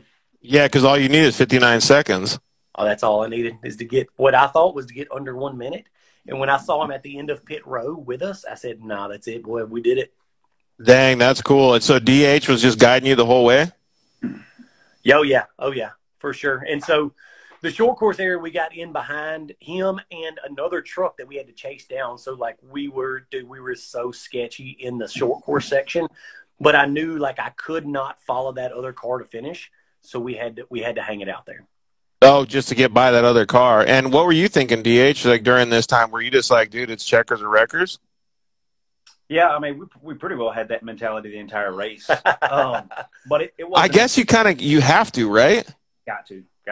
It wasn't until, like DJ mentioned, in the long horseshoe pit that we actually saw the leader. It wasn't until then that we're like, man, pushing hard all day, we could actually pull this off. And from the last pit to the finish line, we really, really turned it on, and it got super sketchy. Not just driving the car harder than we were all day, but doing it in blind dust and doing it at nighttime with a car that's as beat up as it's been all day. But realistically, to win races like this, you have to, you got to push the car so hard. The teams have gotten too good. The programs have gotten too good. The cars have gotten too well built. Right. You got to have a clean race, because if you don't, there's going to be a handful of other guys that will. So this is exactly what we were, Ricky Johnson and I were talking about when we were starting to call the race. We were like, all right, so what's the move? Because I had a lot of faith that you guys were going to be moving through the pack. And he goes, dude, I don't know. He goes, there's going to be so much dust, and everybody's going to go balls to the wall right from the start. So the guy in front already has a huge advantage. And I was like, yeah, I don't know, man. I don't think you understand how good Dustin can see in the dust. And then so we started talking about all these different things. And then right about halfway, and we didn't know all of the stuff that you guys just explained, I was like, he hasn't made that much progress, dude. He's kind of sitting there. He's almost stuck, And then all of a sudden it's inch. And I'm like, dude, he's going. They got some momentum going. And then Ricky's like, do you think they can keep it up? And I'm like, I don't know. I feel like they're just going to go for it. Dude, I'm not going to lie to you. It was a weird thing when the sun went down and we passed that pit one. Yeah. We got into a different zone, I feel like, to where my headlights was all I could see, and that's all that I was focused on. And so it took a lot of distractions out. Whenever we're racing in daytime, you can see a lot going on. You can kind of see in the distance, your peripheral catches up to you. But when the sun went down is when I really felt like we were able to turn it on and really kind of put it down. And that's when we made up all that time, man. It may have been, I'm sure it's because the pace slowed a little bit as the track went away, as the dust got worse, and as the night came on. Yeah. But I think we got faster as it got dark. Yeah, and who knows what happened to the other guys, right? Sometimes you have to let race come to you. Sometimes you have to push forward. But you guys are so, you guys made all the right decisions. One decision that I want to know is, where do you get a green jacket like that? Dog! Woo! I saw the picture. I was like, man, George picked a good picture right there. Yeah. Well, so I'm going to meet you guys in, I don't know if both of you guys will be there, but I'm going out to Techplex this weekend to come hang out. And I was like, fuck, if I could only have that jacket when I show up. I'll bring it. That's literally the one time I... Wait. He can just wear it for the day, or he can have the jacket? I don't know if I take that home to California, I may be crushing hearts out here, dude. Oh, man, they ain't ready for that style out there. All right, so I told everybody else I'm sitting next to my friend Scully here at IMG Motorsports. How do you guys feel? Do you guys feel like he did after the Mint 400? Bruh, at least that good. I'm going to be honest with you. I was beat up after this race. I didn't realize it until the next morning. And even when I got out of the car coming up on my podium, like I could barely carry myself up there, dude. I don't know about you, but it was probably the most exhausted I've been. Yeah, I was more beat up after that race than any in recent memory. Like I was hurting, I was sore, my neck was sore. I was feeling it the next day for sure. Just now finally starting to feel somewhat normal again. Yeah, dude, I didn't even race, and I felt like that. But that does actually bring up a good point, though. So Matt Martelli is going to come on and talk to us a little bit about the race overall and all of these other different things. But one thing that I'm taking from all these racers and all of the fun that we've had over the last 5 days is that, first of all, it was a fantastic race from all of you guys. You guys put on a show that was like nobody's business, right? But the level of competition at these events is getting to be so gnarly that it feels like you guys are going to have to push no matter what at every single race now. To be honest with you, I like that racing style. We come from woods racing or short course that's, either 6 or 8 laps or 1 hour only, and it's 100% all the time. And so coming into desert racing, we always heard like to finish first, you first must finish. And that's true, but we were told that in the aspect of conserving the car, to where the racing that it's moving to now, to where it's like we're running small trucks and you have to run it balls through the wall. That's racing that I like. So the Mint 400 was probably one of the funnest races I've done in the past 2 years because I literally left nothing out there. You know what I mean? Yeah. I was willing to crash the car without exaggeration. I know people joke around about checkers or wreckers. I'm telling you right now, I would have completely yard sailed that car and I did not care at all. Yeah, I mean, that's just the way it is, right? And when you're racing against guys like Vito and against Brandon Sims and all of these guys that were up at the top level, like, you don't have a choice, right? Because those guys aren't going to let up. So, man, I'm proud of both of you guys. I really am. And one of the things that I wanted to say is you guys didn't have the best in the desert season kind of got turned upside down on you guys at the end. Now this is a little bit of redemption. So what do you think, DH? You pumped? Yeah. Like you mentioned, the best in desert season didn't quite go our way. But man, I couldn't think of a better way to come back from that and kind of put a cap on 2021. What better way to end the race year with winning the biggest race of 2021. So yeah. It really was. I mean, dude, and just seeing you guys, like, I'm pumped at Martelli's. We'll talk to Matt about it, but the coverage and stuff, like, we could see you guys going through a lot of these things that you're talking about. It was badass. Yeah, dude, that's what I'm so thankful about with the Martellis is how hard they're pushing, especially with the World Championships in the Mint, to give us really good coverage. Because for racers, like, that's invaluable, man. People can follow us, they can watch us, they can track us. Our whole team our whole company back here in Louisiana knew how we were doing. Oh, nice.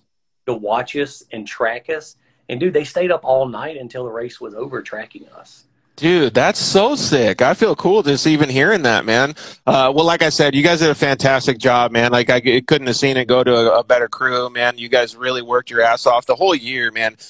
Dude, I've seen you guys more than I've seen some of my best friends, and you guys live in Louisiana because you guys have been working so hard to do all this racing stuff. So kudos to you guys for capping off the year this way. Thank you so much, buddy. Thank you so much. We're excited, Yeah, and then so what's happening at Techplex this weekend? Give us a little rundown. Bro, we're going out there, me and your boy George Hamill, putting it down on the bikes. We're emceeing the 12-hour race out at the Texas Outlaw Race Series. Brian Atkins, the guys at Techplex. We're going to be out there. Huge race. It's going to be fun. We're going to be tearing up the mics. Me and you going to put it down, huh? Yeah, let's lay it down, man. I think it'll be pretty fun. So we'll have to have some, probably not tacos, but some burritos or something while we get there too, right? All right. So will we see any of your crew over there too? Oh, yeah. We've got several of our chassis out there racing, but then we've got a bunch of our guys coming out to pit for some of the other race teams. And so, Yeah, man, we've always got a president. We support that series. We support that track, and we're always a part of Techplex and our stuff out there. Cool, man. Well, you guys got a lot of comments and a lot of good positivity going on. Like I said, you guys crushed it, man. So go ahead and get some rest and rest your bones.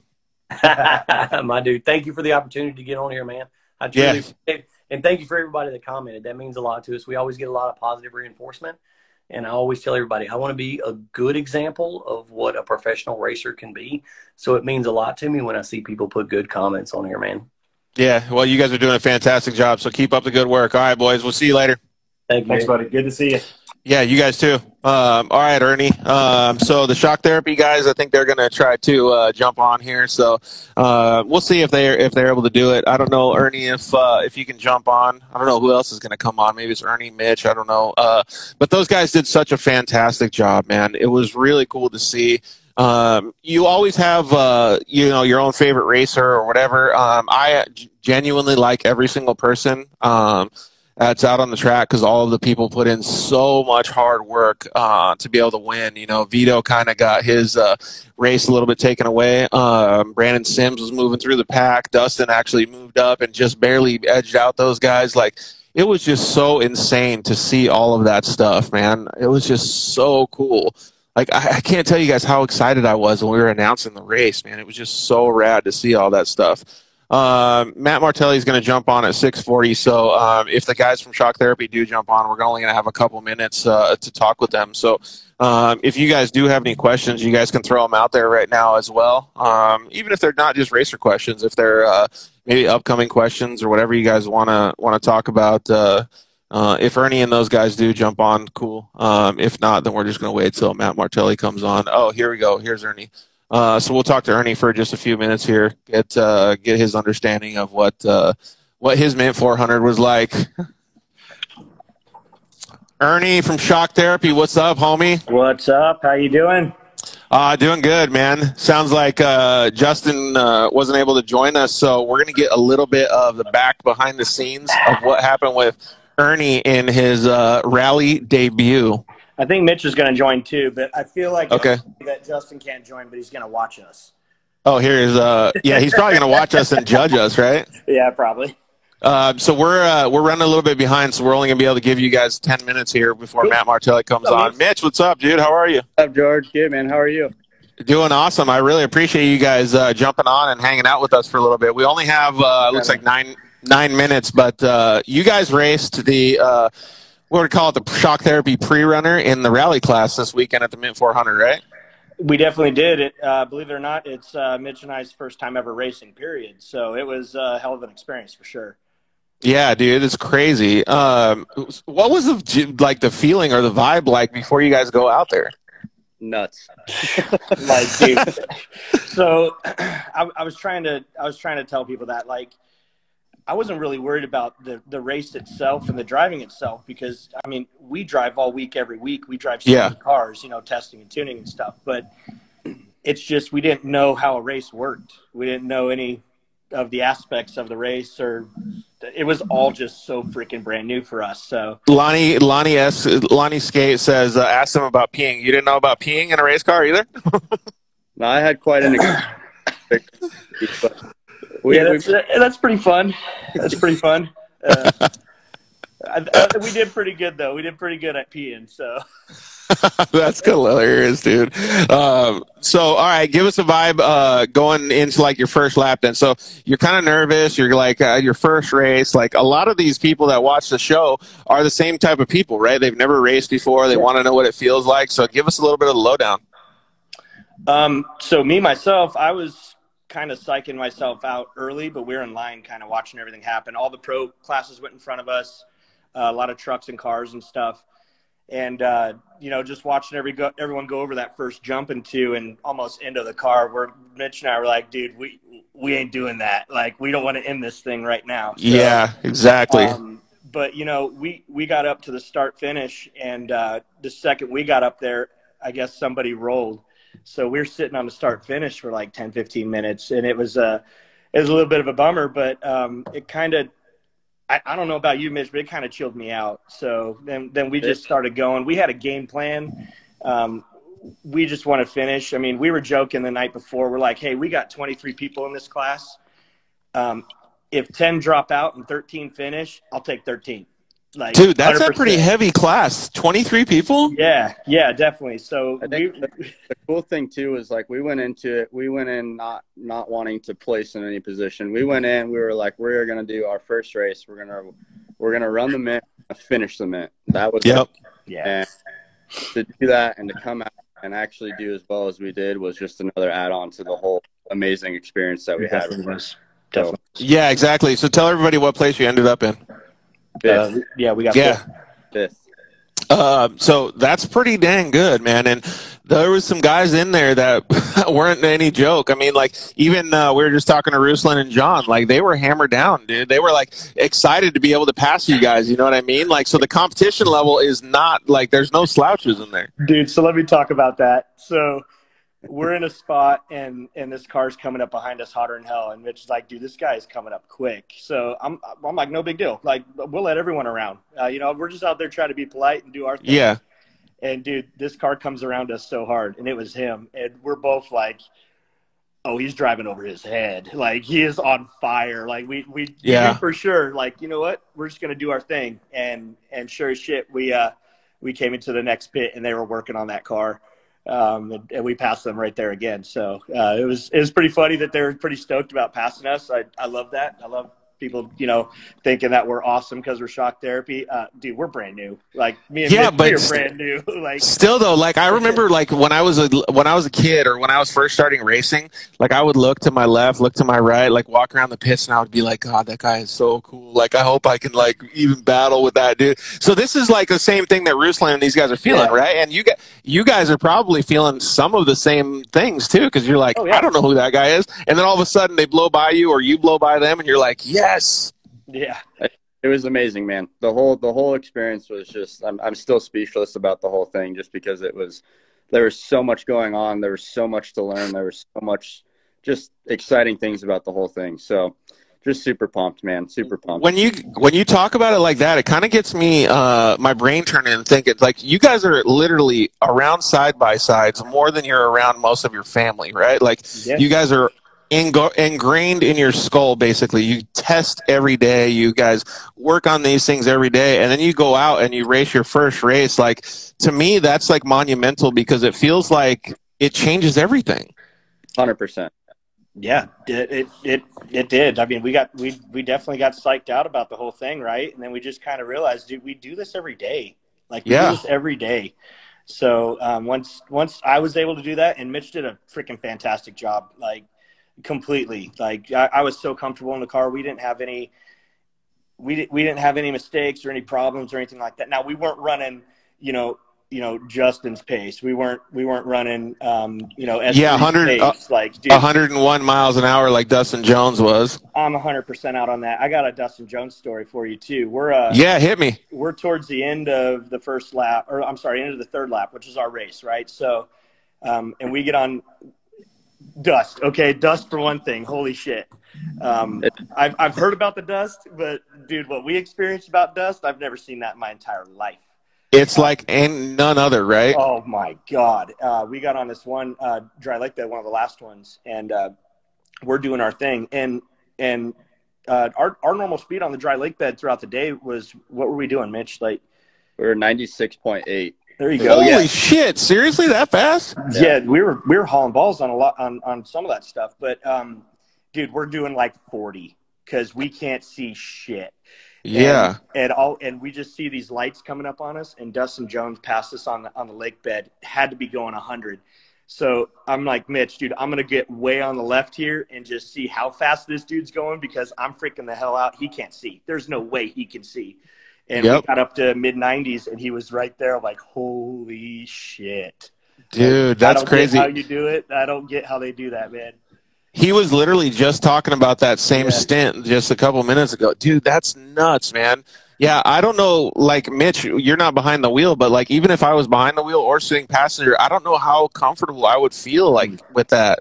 That was a big thing that I had to learn, because I'm so used to being in control of the wheel that I found myself up more in the dust than looking at the GPS. And I know that's a no-no, but I mean, first race, we're all learning everything. So Yeah.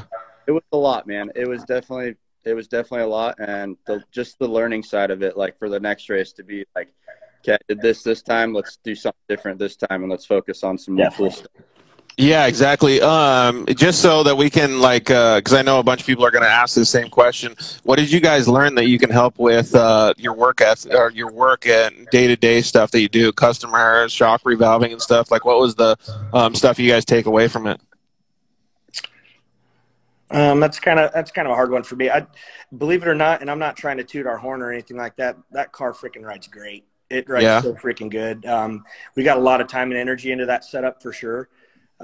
So I could see a customer coming in that's like, dude, no, I'm serious. I don't go to the dunes. I'm desert only. And I'm the hardest guy in my pack. And I mean, if he was interested in a setup like what's in that car, we would definitely cater to that. 'Cause that thing is it's amazing. Yeah, that's rad. And what about you, Mitch? Well, it's like Ernie said, but it's also cool to like go do a race thing to actually see what the car is doing and to feel comfortable and confident in that is pretty rad too. So yeah, you guys have always done such a good job. I mean, you guys have revalved a million of my shocks to be able to get me out on course and at the races and stuff like that. But I'm glad that you guys are actually out there doing it now because you guys kind of get to see it firsthand. It gives me that extra confidence, right? So I'm sure that the customers will feel that way too. Absolutely, man. All right, so now that you guys have got one under your belt, you got a 5th place, which is fantastic. I mean, dude, out of 23 guys, like there was guys out there that were stuck in the desert still all night, right? Like trying to get their stuff recovered. So you guys did good, first of all, finishing, and then second of all, with your guys' pace and your guys' notes and obviously your guys' understanding of the race course. Are you guys thinking about maybe doing it again? That's the plan. So that's definitely the plan. There's a new class coming out called Super Stock for Best in Desert. We're planning on getting a car built for that. And is that kind of like rally or what is that? I think it's rally, but you're more limited to like your radiator has to be in the front location. It has to have a lot more plastic on the car. I know it's basically a stock car with all your safety equipment and stuff. So so like a stock spec class. That's rad. Yeah. So we're definitely interested in that. They're also going to make the turbo cars slower, like restrictor plate type stuff. So I honestly don't think that has anything to do with how the results are going to turn out. I feel like that's fine. I'm not really all that worried about it. And Mitch and I have been talking about it. Like our pace that we ran on this race is probably going to be pretty decent for that class. So we're pretty stoked about that. So. But yeah, if the car's not done in time, I know that Parker's coming up in January, so we'll be doing our best in the rally class for that one. Yeah, that'll be cool though, man. I think that'll be really fun for you guys to get out there and do it. Does that mean that you guys have to take some weekends off and stuff like that? Just kind of depends on when it falls. Yeah, it depends on first, but we'll see what we can do as far as making it to as many as we can. To me, that seems like it's going to be such a good growing experience for you guys, and especially within the company and stuff too. I'm excited for you guys to do it. So, overall, like if you had to sum it up, what would you think is the I guess sum it up in one word? How was the whole weekend for you guys? Dude, it was a dream. The whole weekend for me was a dream, dude. It was just an absolute dream. I had such an awesome time. We have such an incredible race team. Our setup is just insane. The family that goes down there with us that helps with everything, dude, it was just incredible to see the whole thing get put together. And then to go out there and actually do what we said we were going to do, which is, we're going to race each other and the car. That was our plan, period. And to finish the race, dude, I'm speechless. Yeah, that's a dream. Does sound like a rad word. How about you, Mitch? Spectacular, man. Like Ernie was saying with the whole race team thing, that was kind of a first seeing how all that stuff works, and it is a family when all that stuff comes together. There's no missing link to any of that stuff, and it is super rad to see. Yep. I thank every single one of those guys that helped us out. And Ernie and I were talking about it. It was like, this is weird, man. We're not doing anything. Like, I feel bad. Like, it's. Yeah, like we're celebrities there. And that is the furthest thing from what I am. Like, I will ever be. I don't want that. I want to be the one helping all the time and stuff like that. But these guys got it down, and they have experience, and they know what's up. Like you would get in the way if you tried to help them out, right? Yeah. So they even had White Claws for us when we finished. Dude. I mean, yeah, dude, they know what's up. That's an intuitive team right there. Yeah, like what an experience! What an experience! Dude, I'm so pumped for you guys. Like, literally, I am. I'm actually, I'm kind of pumped that Justin wasn't able to make it because I had more fun with you guys. So tell Justin next time he's getting kicked out and it's you guys, all right? He hears you. No, I am, but I'm genuinely pumped for you guys. And Justin had a fantastic weekend too. You know, he did really well, and we were watching him come through the ranks of why he was driving. So kudos to the whole Shock Therapy crew. I'm like I said, I'm pumped for you guys, man. I didn't know that you guys would have this big a smile, so now I'm even more excited. Yeah, dude, I can't stop talking about it. So I'm totally geeking out. I still feel like the guy sitting next to you, but I mean, I'm still smiling. So we're. Yeah, that's what I was telling everybody. Scully is how most of the guys feel after they got off the Mint 400 course. Did you steal that from Steve, or is that our Scully? I don't know. This is Scully that was at because I'm over here at IMG, but okay. I figured you stole it from Steve-O. No, he's roasted though, dude. His Mint 400 didn't go as good as your guys. Nah. I love it. All right, homies. Well, I really appreciate it. We're going to get Matt Martelli on here. You guys have a fantastic rest of your week, and keep kicking ass, dude. I can't wait to see you guys at the track more. Thank you, George. Appreciate it, man. See you, buddy. All right, boys. We'll see you later. How cool is that, man, for those guys to go out there and do it? And you know what's funny is, like, they're around it all the time, and they actually have that same excitement level as all of these other racers, just like us would. You know, like if I was starting a race and just a beginner. It's so cool to see that, man. So cool. Hopefully we can get Matt Martelli on here in just a second and talk to him a little bit about how everything went. And then we're going to round out the show with Adrian Orellana and Manny Boy and talk with them a little bit about, about their race as well. So overall, I really, really like the way that that just everything went at the Mint 400. Like, there hasn't been anybody that's talked to us this whole time, yesterday and today, that has anything bad to say. Everybody's been so fired up and pumped on it. So it's pretty cool, man. Let me tell Matt to jump on here real quick, and we can talk with him a little bit about what he thought about the Mint 400 overall. He put in a lot of work for this event. And him, his brother, his whole team, Killian, like everybody that was there. Matt said you're unable to join. Update your Instagram app, and you should be able to. So yeah, it was just a fantastic race, man. And I know I've said it like a million times, but the coverage for the Mint 400, I mean, like the camera angles, the live feed, the production crew, like all of that stuff, I've never seen something so awesome in the off-road world. Like, to me, it feels like it was the Super Bowl of off-road, but it feels like that's what off-road needs. It feels like we need to have that all the time so that we can have everybody showcased, all of these cool drivers, all of these cool events that happen during the races. Like, all of these things need to be showcased to show how everybody outside of the off-road world, how cool off-road actually is. So I'm really glad that that we were able to show that, and we were able to showcase it with all of the stuff that Matt and his whole crew did. Some of the things like behind the scenes that I saw, I mean, like Killian was working left and right. I mean, the dude didn't get any sleep, and he just got married, like a whole bunch of stuff. That brings up a good point too. Like, all of these guys have, day jobs. They have, other lives. Like, they're just normal people, right? Isn't Matt the director? I don't know what his actual title is, but he's the one that runs the show. I have better knowledge of how things were done since having issues Friday and Saturday. Not really sure what you mean, off-road pit. Yeah, I mean, like, learning and all that stuff, yes, and they need to show all classes, not just dude, we were there for 20 plus hours in the booth, and there was no way that we could have talked about anything else. Like, the only way that you could do it that way would be to separate all of them on different days and just have them do it. Matt's actually trying to get on a FaceTime call. Matt, I'm not sure if you can hear me, buddy. So I'm actually on Instagram Live. Maybe you could jump over to Instagram Live. Just update your Instagram app and then try to jump on again. All right, buddy? Cool. Thanks. So we'll get Matt on in just a second here. Yeah, it's I had connection issues with the live feed.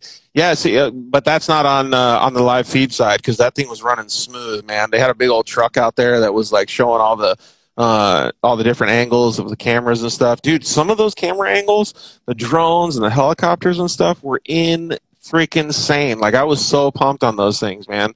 But to get back to like all the racing and stuff, like there was I don't know what it was called, like a driver meet and greet or whatever. But so they pulled up all of the like trophy truck, class ones, like a whole bunch of stuff onto the track, and like it just had them all sitting there with the drivers and stuff. And then everybody, all the fans and stuff, could go out there and stand there and look in the trucks. Cade and Max said they could sit in the truck, they could hang out, they could do all kinds of rad stuff, and that doesn't happen in other motorsports. Like in a supercross race, you can't go up and sit on a dude's bike. You can't go up and touch his bike. In a F1 race, you can't touch the cars. Like, so for them to have that was super special. I think it was cool. Like for me, I would have loved to have been able to go walk out there and hang out if I wasn't working. But it was really neat to see all that stuff. And I think that's what goes to show a lot of the vibe that all of these people that we've interviewed yesterday and today are saying or talking about with a smile on their face is because of all of those little things that were done, because those make such a big difference, because we're showcasing all of the people that are involved in off-road, their personalities, and doing things that I love to do so much on the dirt life, because we get to talk with all of these fantastic people. So I'm really pumped on it, man. Really, really pumped. And since we're talking about the Mint 400 recap, I mean, you guys can hit me with any questions. Yeah, Monster Trucks is the only other. So yeah, that's a perfect way to put it. Is Monster Trucks is the only other sport that you can actually get that close to the drivers and the trucks and things like that. So I'm really excited that off-road, or the Mint 400, was able to bring that to off-road. People were pumped, man, so pumped, and it was just cool. There was so much. I mean, the racing was insane. I mean, we talked to Cade and Mack yesterday about the trophy truck race. We talked to Dustin Jones about the side-by-side race today. I mean, those guys showing up, CJ, Tom, and Jason, or Felix as they call him, on their mini bike. I mean, could you imagine going and racing a mini bike at the Mint 400 for that much of the...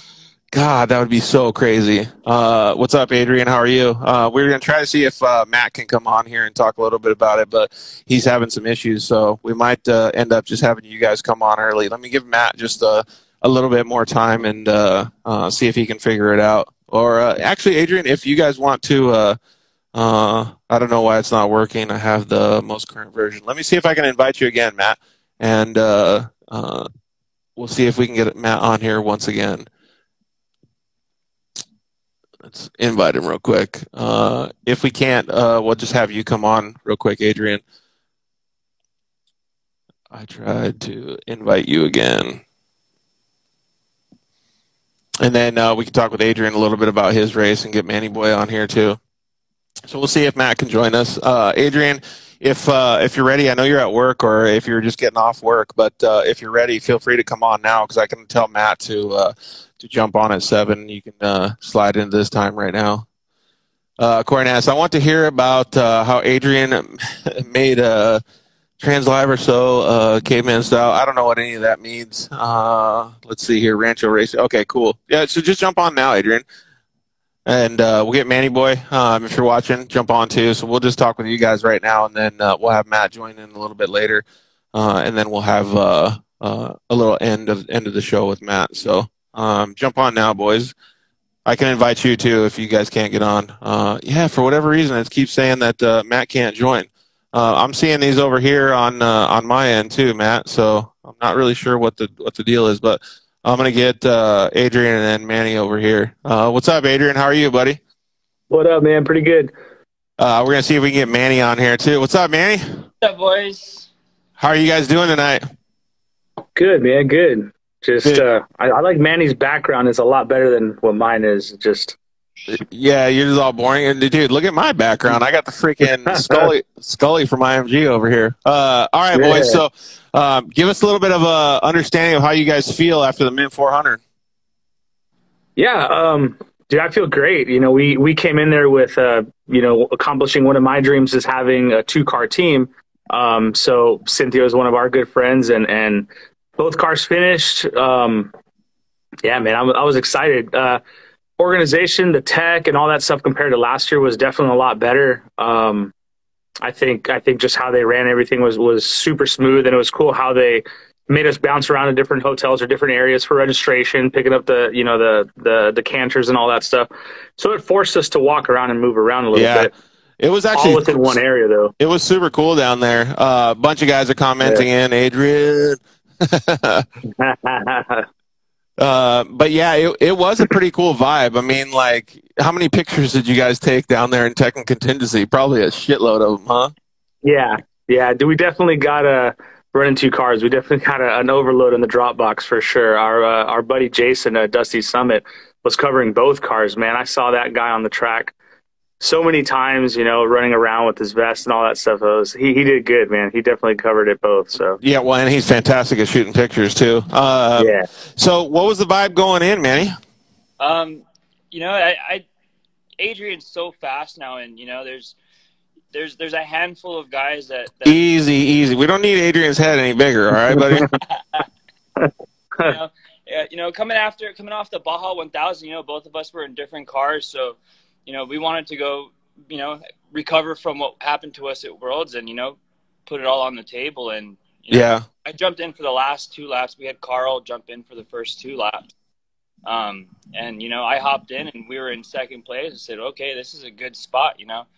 You know, Caden put a little bit of a gap on us and, you know, running out, you know, going out onto the 3rd lap, Corbin, you know, just passed us. So we're like, oh, okay, you know, this is going to be fun here. And yeah, we battled with Caden for, you know, 60 miles through just the gnarliest sun and dust. And, you know, we said, oh, all right, well, here we go. Let's go grab that position we just lost. And sure enough, you know, we got it before we hit the rock quarry. But, you know, what we thought was going to be a good one was good up until, you know, it was good until it ain't. Yeah, exactly. Story. I mean, that's the way it always goes, though. And we were just talking with Dustin Jones. I mean, like, the way that UTV racing or UTV desert racing, I don't know what you want to call it, but, dude, it's balls to the wall now. I mean, like, you got to mash the throttle basically the whole time to go through it. The cars are getting pretty reliable, which is nice. But, okay, actually, let's backtrack a little bit. So, Adrian, maybe you can tell us how the structure of the race team was for the weekend, what cars you had, and what classes they were in. So I ran 2 cars, both in the same class, in the Pro UTV naturally aspirated, the NA class. Mine was 1985, which was the 4-seater that I run, the Cognito chassis. And then I actually bought back my 2-seater, the first car that I had. I got that back and ran that one in the same class. And Cynthia Guntier, she was the other driver for that one. So her and Daniel were in that car. And then Carl and Manny were in my car. So we started same class. She had her car. I had my car. Yeah, it worked out pretty cool, you know? Yeah, it's pretty. I've always. It's cool to see because, like, well, I know that you've always wanted to have 2 cars out on the track. I mean, that's double the exposure for your sponsors, right? Yeah. It's kind of a cool thing, you know. I like challenging myself, so taking somebody that's never done desert races like that and training them and teaching them in 72 hours, you know, teaching them what to do, how to do it, how to hit it, how not to hit it, you know, all that stuff. It was definitely a challenge, logistics and all that stuff for 2 cars, personnel, all that stuff. So we pulled it off. Both cars got a top 10, so I couldn't be more excited. I mean, I could be a little more excited if my trans didn't, you know, the whole little thing with that didn't happen. It'd be rad to be sitting behind Caden, but it's all right. Yeah, I mean, we'll do it again. And you got to respect them too, because those guys, the Wells boys, I mean, they put on a hell of a year, to be honest. You know what I mean? Yeah. So losing to them is not something that you should be worried about, because beating them is what would really make a difference, right? Like, because those guys are just really, really insanely good right now. but you guys did have a pretty good race going. Yeah. I mean, we started, I think, third or something like that, and then we had a little thing happen in the first like 9 miles. We got lost along with like a bunch of other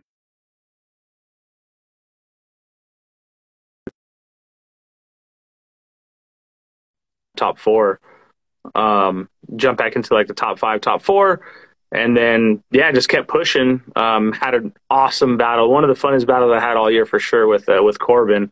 It was like coming into the pit, he would pass us or I would pass him, and then in the track I would pass him or he would pass me, just back and forth. So it was pretty fun. And then unfortunately at the end of the third lap, we heard a lot of noise coming from the back end. I'm trying to take the car apart, and figure it out. And then I pull into the pit, and one of our buddies found that there was a lot of oil coming out of the back. I mean, like steady stream.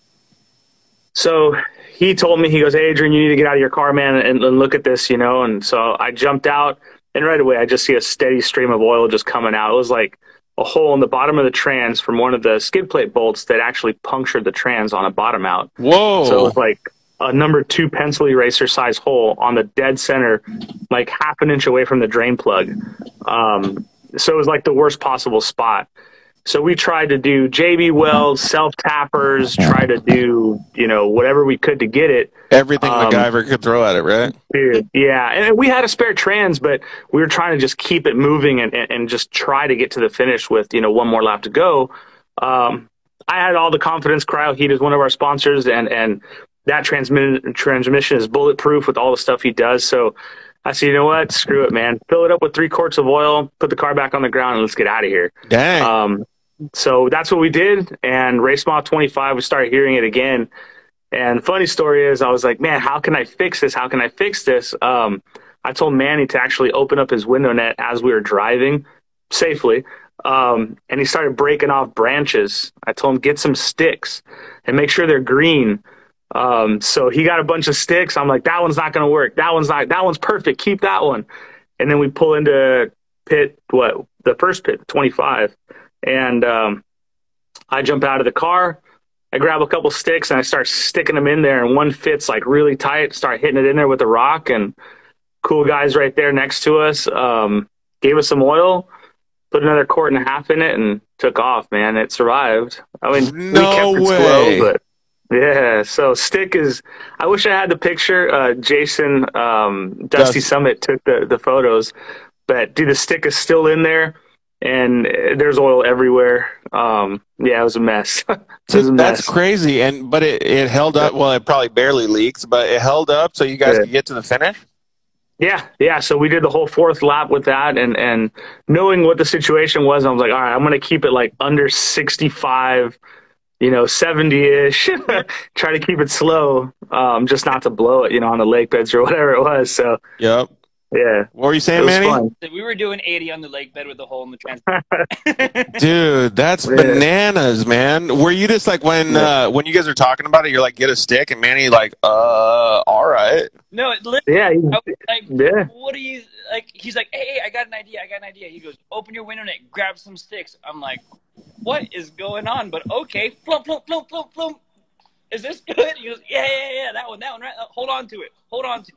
I'm holding sticks.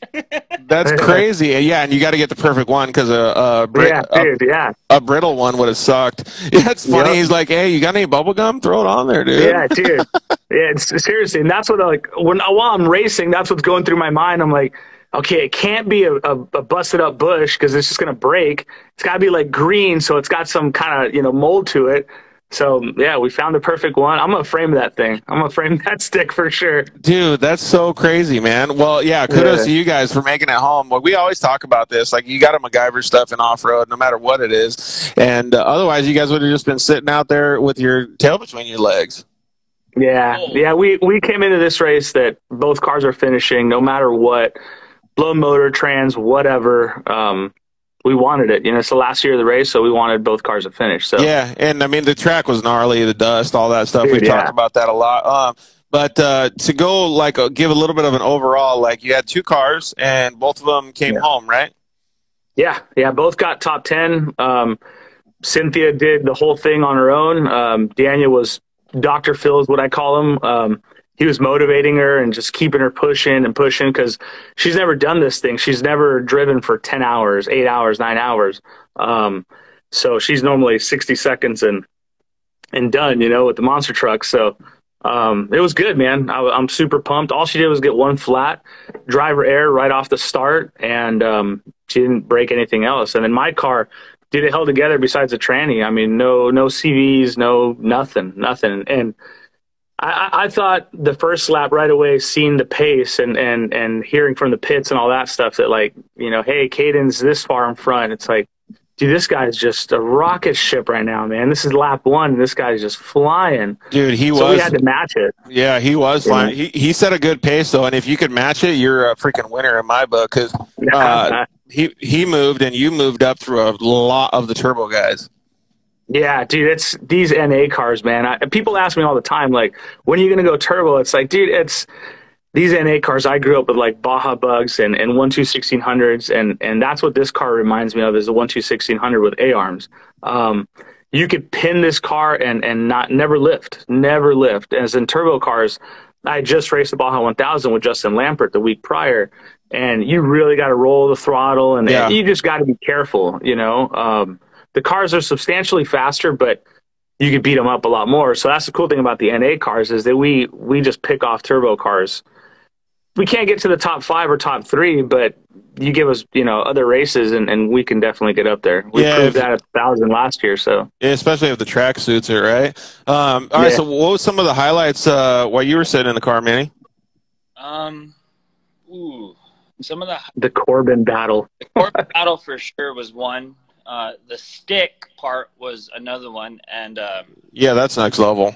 Yeah, I'm not ever gonna get that one. And probably the sketchiest part of my 2 laps was when we were going the absolute slowest through the dust after the second pit at Gonzo Pit. We're in the dust trying to pass one of these buggies, and there was another UTV in front of us. We're trying to hunt that UTV down on the last lap, and we got real rocky up this hill and came up, and we kind of felt the car, leaning to my side. We're like, whoa, let's stop here so we can see.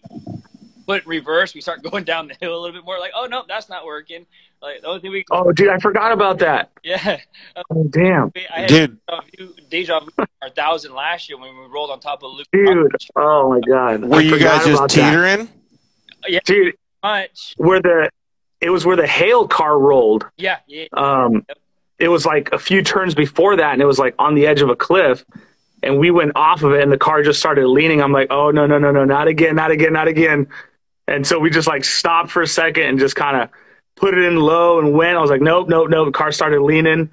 And then we put it in reverse and kind of found it, and you just had to get that. You had to get that center of gravity position properly, huh? Yeah. Hey, so we had a few the Casey highlights guys, and then Jason at Dusty Summit both said big KOH guy this year coming up, or what, dude? There's a couple rumors that we're looking at it, so we'll see. We'll see. That would be pretty cool to see you get out there, man. Dude, that's a whole nother form of racing, though, dude. Yeah. I grew up with downhill racing, like downhill mountain bikes and all that stuff. So I've never really, rocks don't really bother me too much, and I can pick my way through them. But I'm in a desert car, and it's not KOH, so I can say that. But seeing some of the stuff at KOH, I'm like, If I can give the keys back to Polaris and say you can keep the car after, I'm all down. But dude, that's not going to happen. That car home. Those cars when you bring them home are not pretty anymore. No. So both of you guys did really well. You guys come back from the race, and you guys meet up back in the pits. Obviously, you're thanking your whole crew. You guys did fantastic. The guys in the pits, everybody. What's the whole vibe when you come back and you see Cynthia and you see all the guys from the crew, Manny? It's rad, just to see them, and I was stoked to see Cynthia smiling. I thought for sure, it was just going to be ruined, but she had a good time, and even after each lap that I got to see her before hopping in the car, she smile on her face, thumbs up with the cone on top of the car, screaming at us like, hey, move the cone, I can't see, like. Don't move. Yeah, just hang tight, girl. Just hang tight. Was she smoked like our buddy Scully here at the end, or was she doing pretty good? Yeah, she was a little worked, you know. It's a little different Yeah. from being in a car for 10 hours and Yep. you know, the 2-minute monster truck deal that she has to do. But no, she did good, man. Did she say that she wants to come back, Adrian? Yeah, she's definitely asking to see what we're gonna do next. I told her Mexico, but we'll see. Big UTV girl, huh? Big UTV girl now. Dude, that's super cool, man. Well, I know. Did you guys have pretty good tires and rims and all that stuff out here out there too? Yeah. Again, one flat with Cynthia, and you could see it like because I always look at the tires afterwards, and she just barely nicked it on the inner sidewall, so she just hit a rock. But after that, it was nothing, man. No flats, no wheel damages, nothing like that. Yeah, it was a solid thing, man. I got to replace the front bumper, but yeah, but dude, honestly, when I thought people were going to go out there, I was checking out the track a little bit, and I was like, dude, there's going to be so many smoked tires, but it's good that you guys were able to keep them going. Yeah, no, it was definitely kind of a problem-free day until the end. Yeah, exactly. All right. Well, now that you guys are back to reality, what's the next things that are going to happen in the near future with the race program? With me, man, well, I think getting ready for next year, complete teardown of the car, and then KOH is next on our list right now to either go or race it, or we'll figure that one out. And then. Yeah, I think we're going to go after a championship next year for score, and then still go after like the Mint 400 and Worlds and all that stuff. So, okay, cool. So you got a full schedule then, huh? What about you, man? Yeah. With me, you know, who knows? I know I'll be with Adrian for everything he's doing, and then as far as everything else, I'm not sure. My next thing right now is getting ready for. I'm building a car right now. I got to have this thing done at the shop before I can head to Rage, so that's what 3 races in 4 weeks. So, dude, you're nuts. Okay, so Jason just boogie. I don't know who else is using those same words. Let's boogie. That's pretty awesome, Jason. I gotta try and have you join the live feed instead of the Instagram call because we won't be able to have everybody else jump on Instagram. So. All right, boys. Well, we really appreciate it, man. You guys are doing a fantastic job out there. Thank you to Fuel Wheels. All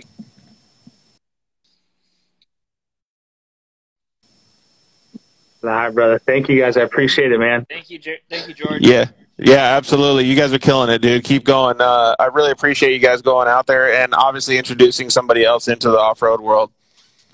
Yeah, definitely. The more the merrier. The more the merrier. Yeah, exactly. All right, homies. We'll see you guys later. All right, brother. All right, so we're gonna try to get Matt Martelli. I don't know if you can join the feed, but let me see if I can get you back on here. I'm gonna invite you into the feed right now. Looks like you might even be watching it, or at least you're online. So hopefully we can get Matt on. We'll try again. That way you guys can hang out with him for a little bit and get to hear what he has to say, because he was the dude behind the scenes just getting things done, and we really appreciate him doing so much for the off-road community. There we go. Matt Martelli, what's up, buddy? What's up, brother? How you doing? I'm doing awesome. How are you? Good. Just completing my drive back from Vegas right now. Oh, my gosh, man. You've been out there doing so much work, dude. So I've talked with a bunch of people yesterday and today about their Mint 400 recaps. A lot of racers, a lot of families, a lot of teams. Everybody just really excited and really pumped up. The vibes are super high coming back from the event. You put in so much work, but you still have a smile on your face, dude. It's pretty impressive to see that you guys were able to tackle it and come away with like I said, a smile. Yeah, I mean, we love doing this. It is a lot of hard work, but, you know, that's what off-road racing's about. It's, you know, I'd be doing the same thing if I was racing. It's the same thing. So, you know, spent the last 2 days doing course cleanup, pit cleanup, going fixing some of the stuff on the courses with the BLM. So part of the deal, man. It's all good. Yeah, exactly. You guys did a fantastic job, dude. And I know that you guys put in months and months of work to be able to make it happen. But let me just give you 3 takeaways that I came away with from the event. There was so many drivers that loved the new race course, the dust, all of the technical aspects of it, just everything that the race course had to throw at them. They were fantastic. Like, it was fantastic. Every single person loved the race course, right? The second thing is the broadcast. The broadcast was insane. Let's just take away the dudes that were sitting up there talking about it, because you made it easy for everybody to be able to view all of the stuff that was going on, the camera angles, the helicopters, the drones, all of the stuff that was on course. I got so many, I couldn't even tell you how many messages, hundreds and hundreds of messages saying this is exactly what off-road as a sport or as a hobby needs, because everybody was able to see the things that they want to see that they haven't been able to see in desert racing before, right? And then the third thing I want to say is that all the fans had such a great time because of all of the attractions that they were able to do, the BF Goodrich hospitality area and all of those things, man. Like, I didn't see anybody without a smile, man. It was so awesome. So kudos to you guys. No, thanks. I mean, I'm always the front guy who gets a lot of the credit, but I have my brother, I have Killian, and then my entire team of people that work with their asses off, including, we had like 300 volunteers this year because we had multiple races going on at the same time. So, no, I appreciate that. I mean, the whole point of the Mint is that it's not a normal off-road race. It's an event, Right.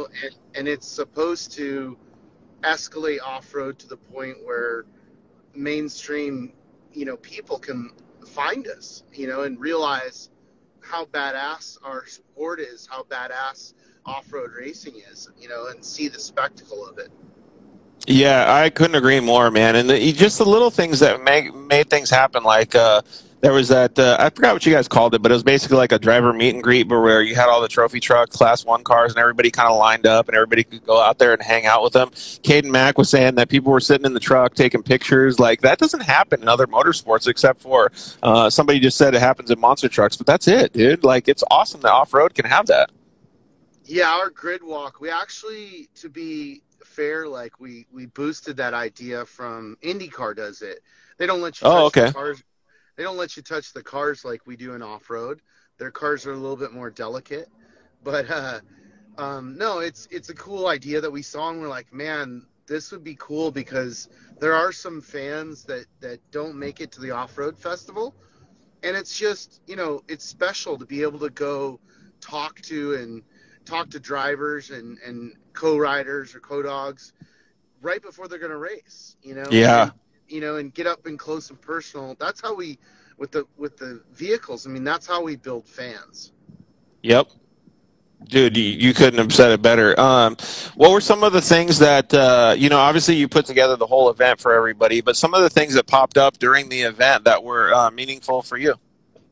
I mean, to be honest, like, it's kind of like this crazy blur for me, and I'm still decompressing from it and going, okay, this was cool, and certain things just keep popping up. But like, seeing the kids, take their podiums, yeah, that's really cool. Like, I know that a kid is going to have that experience, and he's going to be an off-road racer for life. Dude, 100%. And seeing all the big dogs, too. Yeah. Yeah, and just, I mean, all the different classes of vehicles, the how stoked the bike guys. I mean, as much as everybody loved the four-wheel course, I mean, what we did this year with the two-wheel course was pretty gnarly, Yeah. It was pretty gnarly.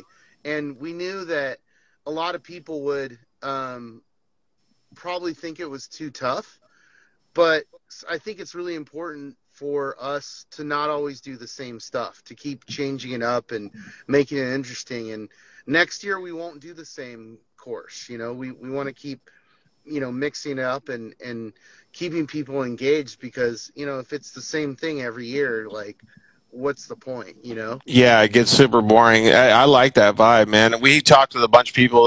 Mitch was actually one of the Warfighter guys that made it through around the course. He said he felt kind of like our boy Scully over here after the race because he was so smoked. We talked to the guys that rode the mini bike. We talked to them a little bit earlier, and dude, everybody, the vibes are just so high. Like, I still can't get over how pumped people were, dude. Like, you guys did such a fantastic job representing the off-road community. No, thank you. I appreciate that. And like, that's what we're here to do. Look, we're not here to, just stay in place and kind of do the same thing that's been done in the past. It's, we're going to go try new stuff, and we'll make mistakes and we'll make corrections. But, one thing I can wholeheartedly say is that, we're going to listen to the fans. We're going to listen to the racers. We're going to listen to the whole community, and we'll take that feedback and we'll make improvements. And that's the beauty of events, is they're fluid. You do it one way one year and you learn from it, and then you change it the next year. So it's always going to be a work in progress. Yeah, well, and you wouldn't be a good businessman if you didn't keep thinking about what's going to be better the next year, right? So we actually had Richard Armstrong comment in, and basically, said the same things and just in different words than what you were saying. He said, "You guys, you boys highlighted your assets, and that's a big deal for the racers, their teams, and their families. Keeping the next generation racers involved, something for all, just like Disneyland." Yeah, absolutely. Which is a fantastic way to put it. I mean, dude, we're middle-aged men, and we felt like we were at Disneyland for the last week, right? Definitely. I mean, that's, you asked me earlier, what is the things that stick out in my head? I mean, a lot of them are these little moments of looking over and seeing you and Ricky and Bob and Jim next to me, and then watching the footage that's coming in. And, I feel like a kid in a candy shop. Yeah, dude, it was so crazy to see all that, right? Just being able to, and I mean, we even had a lot of top level people. I think it was Andy McMillan sent in an Instagram post that was like, "This is exactly what off-road needs." And when we're sitting there, I was thinking to myself, why couldn't we have this every single weekend? How do we make it so that we can do this all the time and watch all this cool shit? We can. It's just, this is the step to that. Yeah. It starts with one event, and then, it turns into multiple events. Yeah, exactly. Well, it sounds like you just got home, buddy. I really appreciate everything that you did and your brother did and the whole crew, man. You had hundreds and hundreds of people out there working and helping you. I know that you had obviously some fantastic sponsors that were involved as well, but I wanted to thank you from the bottom of my heart for giving me just a little piece of, that success. It was really cool to be able to get the opportunity to go and talk with everybody about the off-road racing that we both love. So thank you very much for allowing me that opportunity. Oh, it's no problem. I'm good. I'm all wired up because I've been in the car now for 7 hours, I think. A little traffic on the way back. So, but yeah. I mean, dude, I was stoked on the whole thing, and like I said before, it's kind of a weird feeling. I guess it's a little bit like, once you're done with a race and it's Tuesday, and yes, that is beer. Well deserved. It's Tuesday, and you're like, okay, all you want to do is go back to racing, right? And after an event, it's like, okay, cool. You feel like you've taken the biggest ass kicking in the world. And now I'm bummed. You know what I mean? It's like post-race depression, right? Now Yep. I'm like, all right, let's start working on the next one, right? Yeah, exactly. So I was telling a couple people in personal or private conversations, I was like, man, I have the biggest Mint 400 hangover of my life. And I'm like, you know what? This is the best hangover I've ever fucking had. It's perfect. Right. No, it's definitely just like racing. It's like you go into war mode, and, even when I sleep during the event week, it's like I'll sleep for 2 or 3 hours and then wake up and my brain's like, hey, did you do this? Yep. And So it's hard to get out of that, and then it takes a little bit of time, but it's Well, awesome. now coming into the holidays, you can hang out with your family, take a little bit of break. Daniel Hunter actually commented in a few times. He said, if you need any help in the media stuff in March, he's available. So yeah, just shoot me a message on Instagram or email. I'd love to take a look at what you're doing. We need a ton of people. Yeah, the more the merrier. Yeah, same with volunteers. If you want to get the best seat in the house for the Mint in March, just join us as a volunteer. Get involved. Yeah, exactly. It's a fantastic event to be a part of. Like I said, but did you see some of the what do you call it? Post-race Instagram stuff. I'm sure you guys have been getting tagged in a lot of stuff and haven't seen everything. But what's been some of the individual stuff that you've seen that has kind of been like, wow, that was cool to see? Like maybe like for me, it was the mini bike guy. Like I love that guy. And then obviously, there was a lot of other things that happened, like Mitch from Warfighter completing the race with his legs strapped to the back of the motorcycle. Like so many cool things. So what was cool for you? Well, actually, it was a post that Jacob Argybright put up, and he came in second in bikes overall, and he's an amazing rider, and he's also him and his girl Meg run NHHA, so they're deep in it and they're great people. But the post he put up is he gave us props for basically putting together a course that was gnarly, and he was really stoked to get the finish. Of course, he wanted to get the win, but just being able to podium and get the finish was an accomplishment, and that's the balance we have as promoters. Is like we don't want to make it so hard that people can't finish. Right. But we want to make it challenging, and we threw some stuff in even into the 4-wheel course this year, that